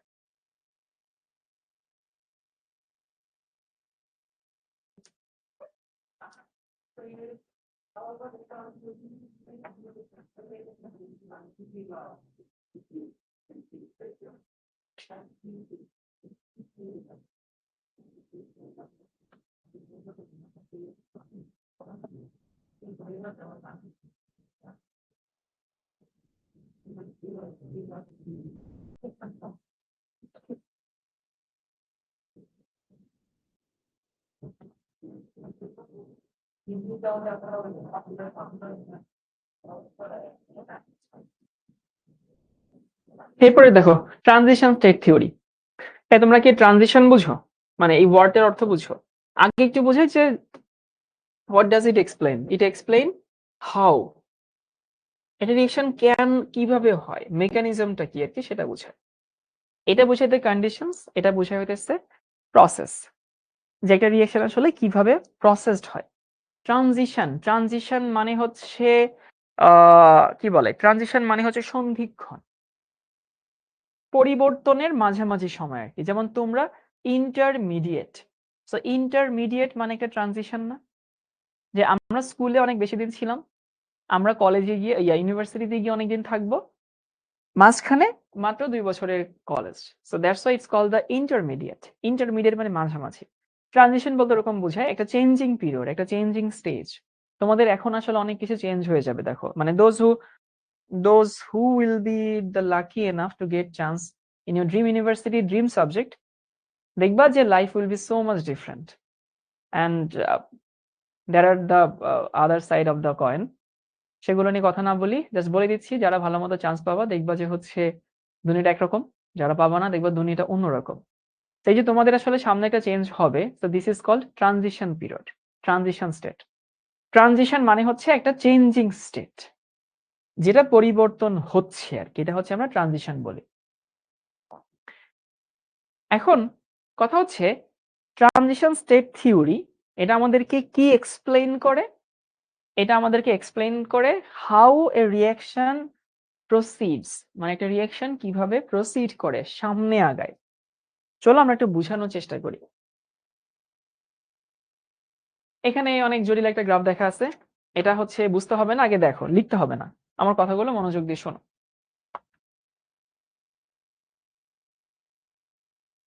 সেটা হচ্ছে, এই আমরা ট্রানজিশন স্টেট থিওরি বুঝবো। আগে মাথায় ঢোকাও ট্রানজিশন স্টেট থিওরি কি করে। ট্রানজিশন স্টেট থিওরি আমাদেরকে এক্সপ্লেইন করে একটা রিঅ্যাকশন কিভাবে হয়। একটা রিঅ্যাকশন হচ্ছে আমাদেরকে মেকানিজম বলে। আচ্ছা দেখো তো, তোমরা কি জানো যে একটা এরকম একটা সেন্টেন্স আছে, chemical reaction is nothing but just bond breaking and bond forming. আমি আবারও বলছি, chemical reaction is nothing but just bond breaking and bond forming. একটা রাসায়নিক বিক্রিয়া জাস্ট বন্ড ভাঙে আর বন্ড গড়ে, আর কিছু না। কি বলছি ভাই? Chemical reaction is nothing but just bond breaking and bond forming. একটা রাসায়নিক বিক্রিয়া আর কিছুই না, জাস্ট বন্ধন ভাঙে আর বন্ধন গড়ে। আচ্ছা তোমার কাছে কি মনে হয়, মানে প্রথমে কি হয়, বন্ধন ভাঙে না প্রথমে বন্ধন গড়ে? মানে which one is first? Answer me.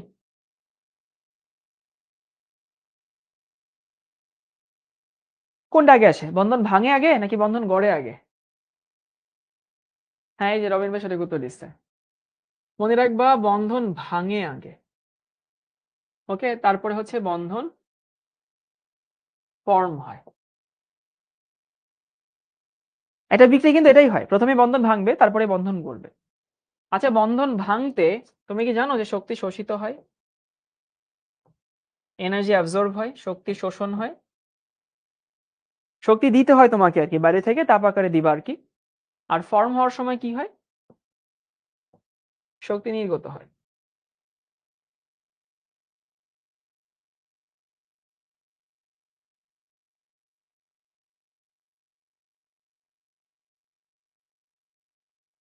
অনেকখানি বুঝে গেছে। তাহলে chemical reaction is nothing but just bond breaking and bond forming. বুঝে গেলাম যে কেমিক্যাল রিঅ্যাকশন বন্ধন ভাঙার গড়া ছাড়া কিছুই না। তারপরে কি হয়, বন্ধন ভাঙতে আমাদের শক্তি শোষিত হয়, মানে প্রথমে আমাকে শক্তি দিতে হয়। তোমাকে প্রথমে ইনপুট করতে হবে, ইনভেস্ট করতে হবে। কি ইনভেস্ট করতে হবে? এনার্জি ইনভেস্ট করতে হবে। শোষণ মানে হচ্ছে আমাকে দিতে হয়। ধরো ব্যাপারটা এরকম যে একটা ব্যবসা করতে গেলে আর কি, ধরো যে হতেছে পড়াশোনা করলা, করে আশানুরূপ রেজাল্ট টেজাল্ট হইলো না, বাসা থেকে বললো যে ঠিক আছে তুই এখন বাজারে গিয়ে ঝালমুড়ি বিক্রি কর। এখন ঝালমুড়ি বিক্রি করতে গেলে তোমার প্রথম কি লাগবে? প্রথমে একটা ওই লাগবে, চৌকি লাগবে, যেখানে তুমি ঝালমুড়ি বিক্রি করবা। তারপরে তোমার মুড়ি কেনা লাগবে, চানাচুর কেনা লাগবে, মরিচ, পেঁয়াজ, সালাদ, সরিষার তেল, সবই কেনা লাগবে। তার মানে কি, ফার্স্ট ইউ আর ইনভেস্টিং। কিসে কিসে ইনভেস্ট করছো? ওই চৌকি হোক, ওই কি বলে তোমার হচ্ছে মুড়ি হোক, চানাচুর হোক, শশা, করলা, যাই হোক আর কি। So this is your investment. তারপরে তুমি কি করো? তারপরে হইতেছে তুমি হইতেছে ঝালমুড়িগুলো বিক্রি করো, বিক্রি করো, বিক্রি করো, বিক্রি করো। 10 টাকা, 10 টাকা, 10 টাকা করে করে তুমি দেখলা যে হইতেছে বিক্রি করলা। সো বিক্রি করে দেখলা যে হইতেছে আচ্ছা আমার তো পরে বিক্রয় মূল্য অনেক বেশি হয়ে গেছে। So that's then you will make profit. তো ফ্যাক্ট হচ্ছে যে ওই just like business, the reaction first we need to invest the energy. বন্ধন যখন হইতেছে ফর্ম হয়, তখন হইতেছে এনার্জি আবার নির্গত হয়। এন্ড যদি এই শক্তি শোষণ থেকে নির্গতটা বেশি হয়, তাহলে আমরা এটাকে বলি হচ্ছে তাপ উৎপাদী বিক্রিয়া। বুঝছো? আর যখন এইটা বেশি হবে তখন সেটাকে আমরা বলি হইতেছে তাপহারী বিক্রিয়া। করলা কে দেয়? আরে করলা মুখে মুখে চলে আসছে আর কি, দিবা মাঝে মধ্যে। এখন যে কত কিছু করে আর কি, আমরা যা পাই তাই দিয়ে চা বানাই। চায়ের মধ্যে এমন কোনো এহেন কোনো জিনিস নাই যে আমরা দেই নাই। একেবারে অপরাজিত ফুল থেকে শুরু করে তেঁতুল, মরিচ, লেবু, আর হইতেছে ভর্তা।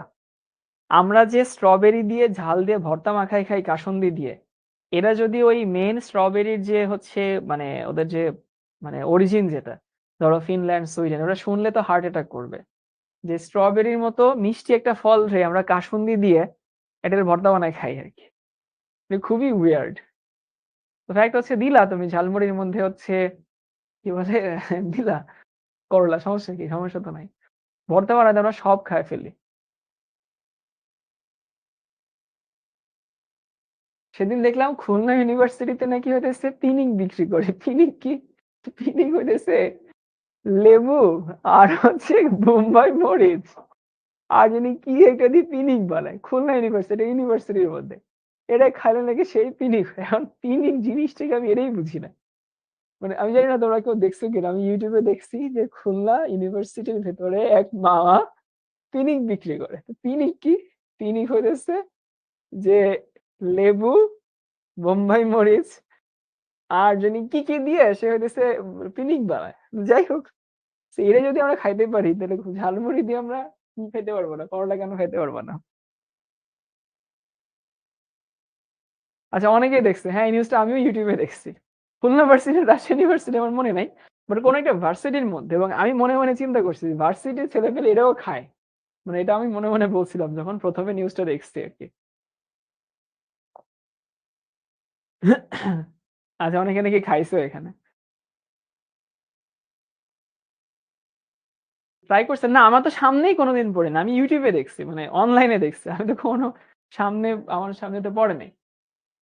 এবার আসি, তাহলে মাথায় রাখবা যে যে কোনো একটা রিয়েকশনে প্রথমে হচ্ছে বন্ধন ভাঙবে, তার মানে শক্তি শোষণ হয়, তারপরে হচ্ছে শক্তি নির্গত হয়।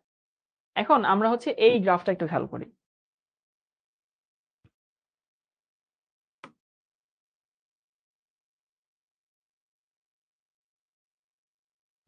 তো আমাদের কোনো কিছুতে আসলে কোনো লিমিটেশন নাই খাওয়ান দাওয়ানোর ক্ষেত্রে। আমরা পলিথিন বাদে সবই খাই।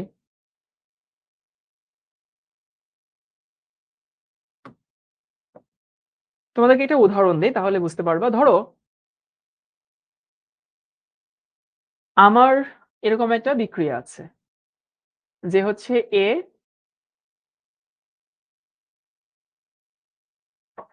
প্লাস বি সি আর কি। এখন কথা হচ্ছে যে এখানে এটা আমার মাইনাস না, এটা হচ্ছে একটা বন্ড, বুঝছো?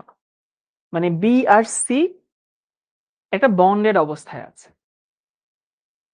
তাহলে এই যে বি আর সি বন্ডেড অবস্থায় আছে, এ আলাদা আছে আর কি, বুঝছো? এখন এটা বিক্রয় করে কি হবে, এই যে এ আর বি এরা বন্ডেড অবস্থায় আসবে, আর সিটা হচ্ছে আলাদা হবে, বুঝছো? আবার বলছি, this is not minus, this is bond, this is not minus, this is bond. Minus না কিন্তু, এটা বন্ড। ওকে, তো এই ঘটনা ঘটলো, সেটা হচ্ছে এ বি এর সাথে যুক্ত হইলো, সিটা এখন আলাদা হয়ে যাচ্ছে। তাহলে কি ঘটনা ঘটলো? ঘটনা ঘটলো হচ্ছে এরকম, প্রথমে তোমাকে কি করতে হবে, বন্ডটা ভাঙতে হবে না? তার মানে আমার এখানে রিঅ্যাকট্যান্স আছে। রিঅ্যাকট্যান্স মানে কি? রিঅ্যাকট্যান্স মানে এইগুলা, এ আছে আর বি আর সি যুক্ত অবস্থায় আছে, দেখো এই হচ্ছে আমাদের রিঅ্যাকট্যান্ট আছে। তাহলে তোমার প্রথম কাজ হচ্ছে এ কিন্তু না, এটা বোরন কার্বন না, এটা জাস্ট এ বি সি, আক্ষরিক সিম্বল না, এটা আমরা ধরে নিছি। প্রথমে you need to break down this bond B আর C, and that's why you need to invest your energy. So ইনভেস্টমেন্টটা কি? এনার্জি দিব। তাহলে প্রথম কাজ হচ্ছে যে আমাদের প্রথমে বি আর সি এর বন্ধন ভাঙতে হবে। তো বন্ধন ভাঙতে হবে মানে কি? এই যে এইখান থেকে এই মাথা পর্যন্ত, এই যে পয়েন্টটা পর্যন্ত বন্ড ব্রেক হবে, এন্ড বন্ড ব্রেক হলে শক্তি কি হবে? শোষণ হবে। দেখো বুঝো কিনা? এই পয়েন্ট থেকে এই পয়েন্ট পর্যন্ত জাস্ট বন্ধন ভাঙবেই, এখানে কোনো গড় করার কিছু না, জাস্ট বন্ধন ভাঙবে। তাহলে বন্ধন যদি ভাঙে, বন্ধন ভাঙতে শক্তি শোষণ হবে, তুমি আগেই আমার কাছে কনফেস করছো। তাহলে এখানে শক্তি শোষণ হবে কি পর্যন্ত? যে এখান থেকে এই পর্যন্ত শুধু শক্তি শোষণই হয়েছে। ওকে, আশা করি এটুকু বুঝতে পারছো। এইখানেই গিয়ে একটা স্টেটে পৌঁছায়। স্টেট কি জানো? এই যে বি এর সাথে সি এর বন্ধন ভাঙা tends to end, tends to তো বুঝো, প্রায় প্রায়। আর বি এর সাথে এ এর বন্ধন টেন্স টু স্টার্ট। মানে কি হইলো, যে বি এর সাথে এ এর বন্ধন তৈরি হওয়া জাস্ট শুরু হবে, তারপরে দেখেন।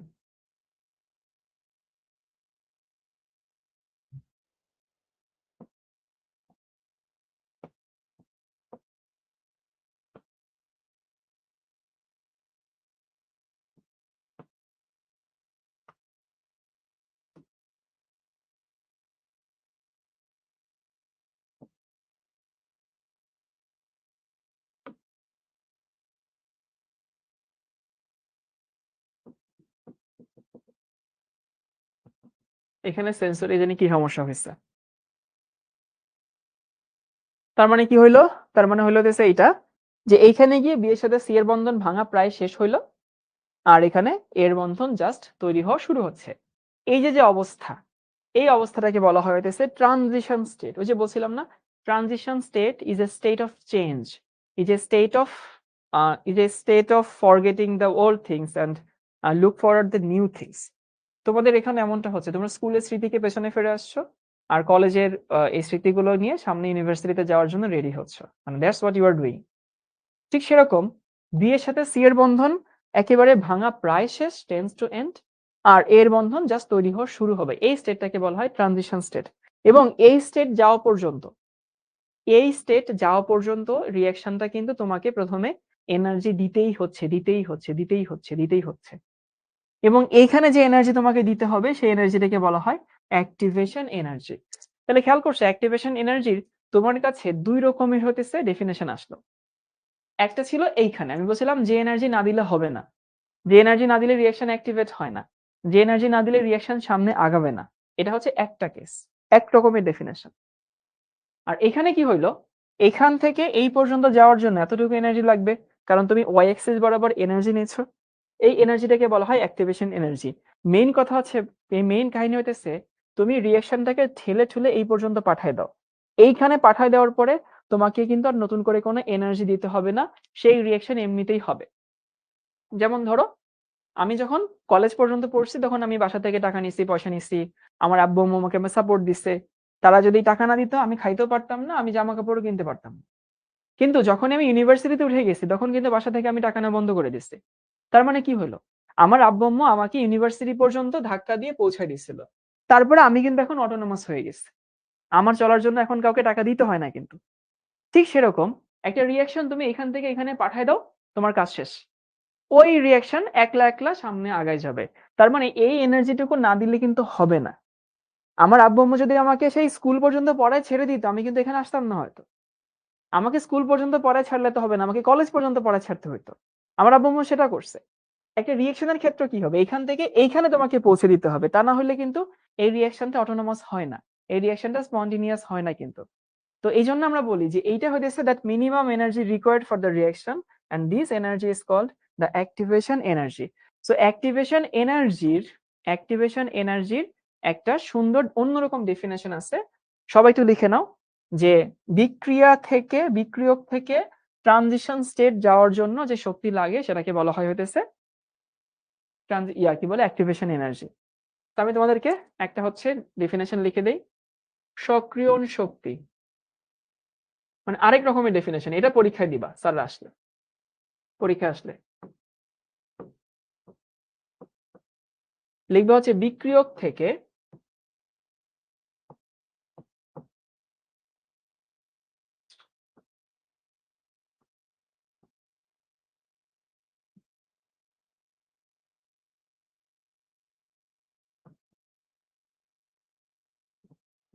অন্তর্বর্তী অবস্থায়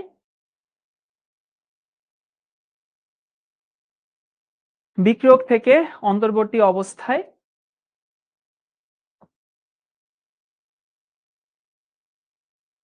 পৌঁছাতে শোষিত শক্তি। সো বিক্রিয়ক থেকে অন্তর্বর্তী অবস্থায় পৌঁছাতে শোষিত শক্তি, এই শক্তিটাকে আমরা কি বলি, অ্যাক্টিভেশন এনার্জি। এবং স্যাররা আসলে এটাই পছন্দ করে, এই ডেফিনেশনটাই পছন্দ করে। আগেরটা স্যাররা তো পছন্দ করে না, যেটা আমি তোমাদেরকে আগে লিখে দিয়েছিলাম, কিন্তু আগেরটাও ইকুয়ালি সঠিক।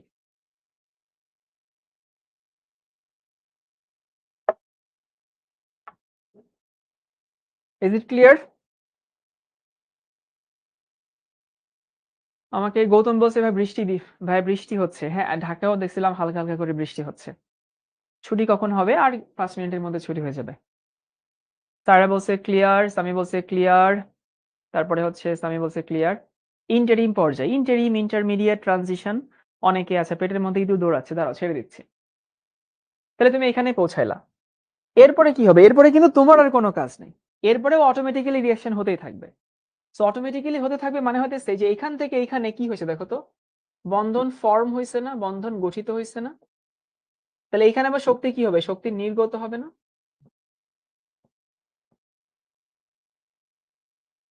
মানে এইখান থেকে এই পর্যন্ত কিন্তু নতুন করে বন্ধন তৈরি হয় না, জাস্ট শক্তি নির্গত হয়েছে। তাহলে শক্তি নির্গত হয়েছে মানে হচ্ছে এখানে আমাদের এই যে এ আর বি যুক্ত হয়ে গেল, আর সিটা হচ্ছে এখন আলাদা হয়ে গেল। তাহলে এই শক্তিটুকু আসলে নির্গত শক্তি। এখন তোমাদেরকে একটা প্রশ্ন করতে চাই, মানে what do you think the reaction is exothermic or endothermic? দেখো তো বুঝো কিনা। মানে you have the graph, you have the pictures, all the pictures you need. Now tell me, is this the reaction is exothermic or endothermic? মানে এটা তাপোৎপাদী নাকি তাপহারী? বলো বলো বলো। এক্সোথার্মিক না, এক্সোথার্মিক না। কেন এক্সোথার্মিক না? এক্সোথার্মিক না এই কারণে, দেখো এইটুকু আমার কি শক্তি, এইটুকু হইতেছে আমার শোষিত শক্তি, তাই না? Activation energy is always the absorbed energy. তাহলে এইটুকু হচ্ছে আমার শোষিত শক্তি, অ্যাক্টিভেশন এনার্জি। আর এই যে এখান থেকে, যদি এখান থেকে এই পর্যন্ত, দেখো যে এখান থেকে এই পর্যন্ত, বা যদি বলি এই যে এই পর্যন্ত, এই যে এইটুকুই তো, এইটুকু আমার নির্গত শক্তি। তাহলে বলো তো কোনটা বেশি? এই যে এতখানি হচ্ছে শোষিত শক্তি এতখানি, আর এতখানি হচ্ছে নির্গত শক্তি। কোনটা বড়? শোষিত শক্তি বেশি। তাহলে তুমি যে টাকা ইনভেস্ট করছো ঝালমুড়ির ব্যবসায়, তার থেকে তোমার বিক্রি হলো কম টাকা। তাহলে কি হলো? তোমার লস হলো না এন্ড অফ দ্য ডে? তাহলে এটা হতেছে আমাদের তাপহারী বিক্রিয়া। সো তাপহারী বিক্রিয়া, তাপ উৎপাদী বিক্রিয়াটা কেমন হবে? যদি এমন হয়, ধরো তোমাদেরকে একটা গ্রাফ এঁকে দেখাই দিই।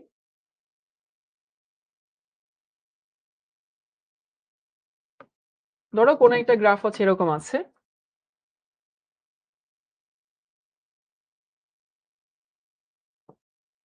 যদি গ্রাফটা এরকম হয়, যে এরকম হয়, ধরো এটা হচ্ছে আমাদের বিক্রিয়ক, এটা হচ্ছে আমাদের উৎপাদ। যদি নিচে নামে, যদি নিচে নামে, তাহলে হতেছে তাপোৎপাদী। এটা আরেকটু সুন্দর করে হচ্ছে দেই, ধরো এরকম, তাহলে এটা হচ্ছে তাপোৎপাদী। আর যদি এরকম হয়,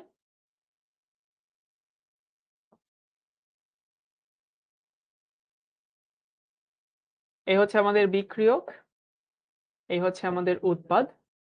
তো এটা হচ্ছে exothermic, and this one is endothermic.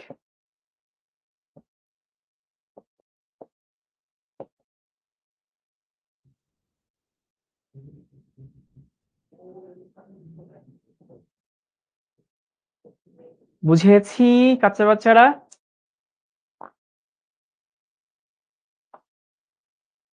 তাহলে আমরা দুইটা থিওরি পড়লাম। একটা হচ্ছে কি বলে, collision theory. Collision theory explains the conditions of reaction. তিনটা কন্ডিশনস আছে। The reactants must collide, the collision must occur with a minimum energy, the energy is called the activation energy, and collision must occur with a proper, এবং হচ্ছে আমাদের transition state theory. Transition state theory explains the mechanism of a reaction. Mechanism কি? ফার্স্টে হচ্ছে to complete the reaction, first we need to invest the energy, and the energy that is required to reach the transition state is called activation energy. ওই আমাদের transition state পৌঁছাতে যে পরিমাণ energy লাগে সেটাকে আমরা বলি হইতেছে অ্যাক্টিভেশন এনার্জি। এবং if it's the exothermic reaction, এটা নিচে যাবে। যদি এটা এন্ডোথার্মিক হয় তাহলে উপরে যাবে। সো আমরা এই ম্যাথটা করে আজকে ক্লাস এন্ড করব। সবাই ম্যাথটা একটু লিখে নাও।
আচ্ছা, আমাকে বলছে কোন একটি বিক্রিয়ায় এ থেকে বি তৈরি হচ্ছে সক্রিয়ণ শক্তি 60 কিলোজুল এবং বিক্রিয়া তাপ হচ্ছে 20 কিলোজুল। বিক্রিয়া তাপ মানে এটা আমাদের ডেল এইচ দেওয়া আছে, বুঝছো?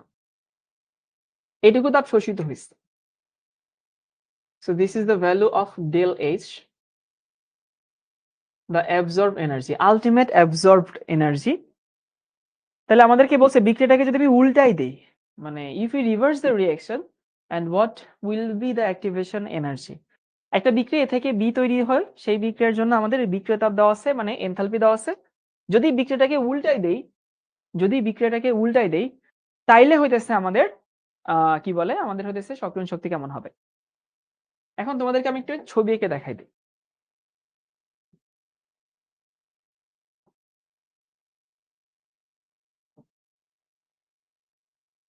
এন্ডোথার্মিক রিঅ্যাকশন কিন্তু, সো এন্ডোথার্মিক রিঅ্যাকশন যদি হয় তাহলে এই হচ্ছে আমাদের এ, এই হচ্ছে আমাদের B.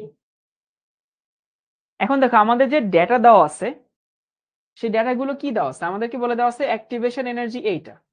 So this is hour activation energy. দেখো যে এইখান থেকে এই পর্যন্ত যাওয়ার জন্য, সো দিস ইজ 60। আগে বলে এটুকু বুঝছো কেন, এনথালপি মানে এনার্জি, এনথালপি মানে এনার্জি, এনার্জিকে সায়েন্টিফিক ভাষায় এনথালপি বলে। এটুকু বুঝছি সবাই? আমাদের এই ভ্যালুটা দেওয়া আছে, এই যে সক্রিয়ণ শক্তি 60। তাহলে সক্রিয়ণ শক্তি যদি 60 হয় তাহলে আমাদের এই যে এইটুকু দেওয়া আছে 60, যে এখান থেকে এই পর্যন্ত। আমাদের আরেকটা ভ্যালু দেওয়া আছে, আরেকটা ভ্যালু কি দেওয়া আছে, বিক্রিয়া তাপ, মানে এই বিক্রিয়ার পরে কতটুকু শক্তি শোষিত হয়েছে। শোষিত শক্তি কোনটা জানো? শোষিত শক্তি হচ্ছে যে এইটার সাথে এটা যে পার্থক্য। কারণ দেখো এইটুকু ছিল আমার শোষিত আর এইটুকু হয়েছে নির্গত, এই যে এইটুকু হচ্ছে নির্গত, এই যে এইটুকু হচ্ছে নির্গত। তাহলে এদের ডিফারেন্সটাই তো বিক্রিয়া তাপ। তাহলে দেখো তো আমাদের এইখানে যে মানটুকু সেইটুকু দেওয়া আছে, এই মানটুকু দেওয়া আছে হচ্ছে যে এইটুকু, এই মানটুকু দেওয়া আছে বা 20। তাহলে দিস ইজ 60, দিস ইজ 20। আমাকে এখন বলছে যদি রিঅ্যাকশনটাকে উল্টানো হইতো তাহলে what would be the activation energy. উল্টানো হইলে যদি হইতো তাহলে কি হইতো? So, উল্টানো হইলে মানে কি, দেখো যে এইখান থেকে যদি এই পর্যন্ত যেতাম, মানে বি থেকে যদি এ তে ফেরত আসতাম তাহলে কি হইতো? সো বি থেকে যদি এ তে ফেরত আসতাম, মানে এইখান থেকে যদি আমি এখানে টেরা দিয়ে দেখাই, এইখান থেকে তোমার এইখানে যেতে হবে। তো বুঝতেই পারছো কত হবে, 40 হবে আনসার। এটা ছবি আঁকা ছাড়া সলভ করাটা বেশ টাফ। সো এই 40 হচ্ছে আমাদের আনসার, 40 কিলোজুল। এটা হচ্ছে, এগুলো এমসিকিউ তে আসে অ্যাডমিশন টেস্টে, ছোট করে ছবিটা এঁকে রাফে তারপরে করে নিতে হয়। Answer is 40। ওকে কাঁচা বাচ্চারা, অনেক টাইম দিলাম তোমাদের। তোমরা আজকে হচ্ছে বই পড়বা হাড় পর্যন্ত। আমরা হাড়ের উপরে বিভিন্ন যে নিয়ামকের প্রভাব, এটা আগামী ক্লাসে শুরু করব। তোমরা বই পড়বা হচ্ছে শুরু থেকে, গ্রিন কেমিস্ট্রি পুরোটা পড়বা। তারপরে পড়বা হচ্ছে কি বলে, তুমি পড়বা হচ্ছে রিঅ্যাকশন রেট। তোমাদের অনেকের অনেক প্রশ্ন আছে, প্রশ্নগুলো আজকে আসলে নেওয়ার সময় পাইনি, কারণ ক্লাসটা এমনিতেই তোমরা অন্তরের ক্লাস অনেকক্ষণ ধরে করছো, সেই জন্য হচ্ছে আমরা একটু স্লো স্লো আগাইছি আজকে। তো আগামী ক্লাসে তোমাদের সঙ্গে দেখা হচ্ছে ইনশাল্লাহ। ভালো থেকো সবাই, আল্লাহ হাফেজ সবাইকে।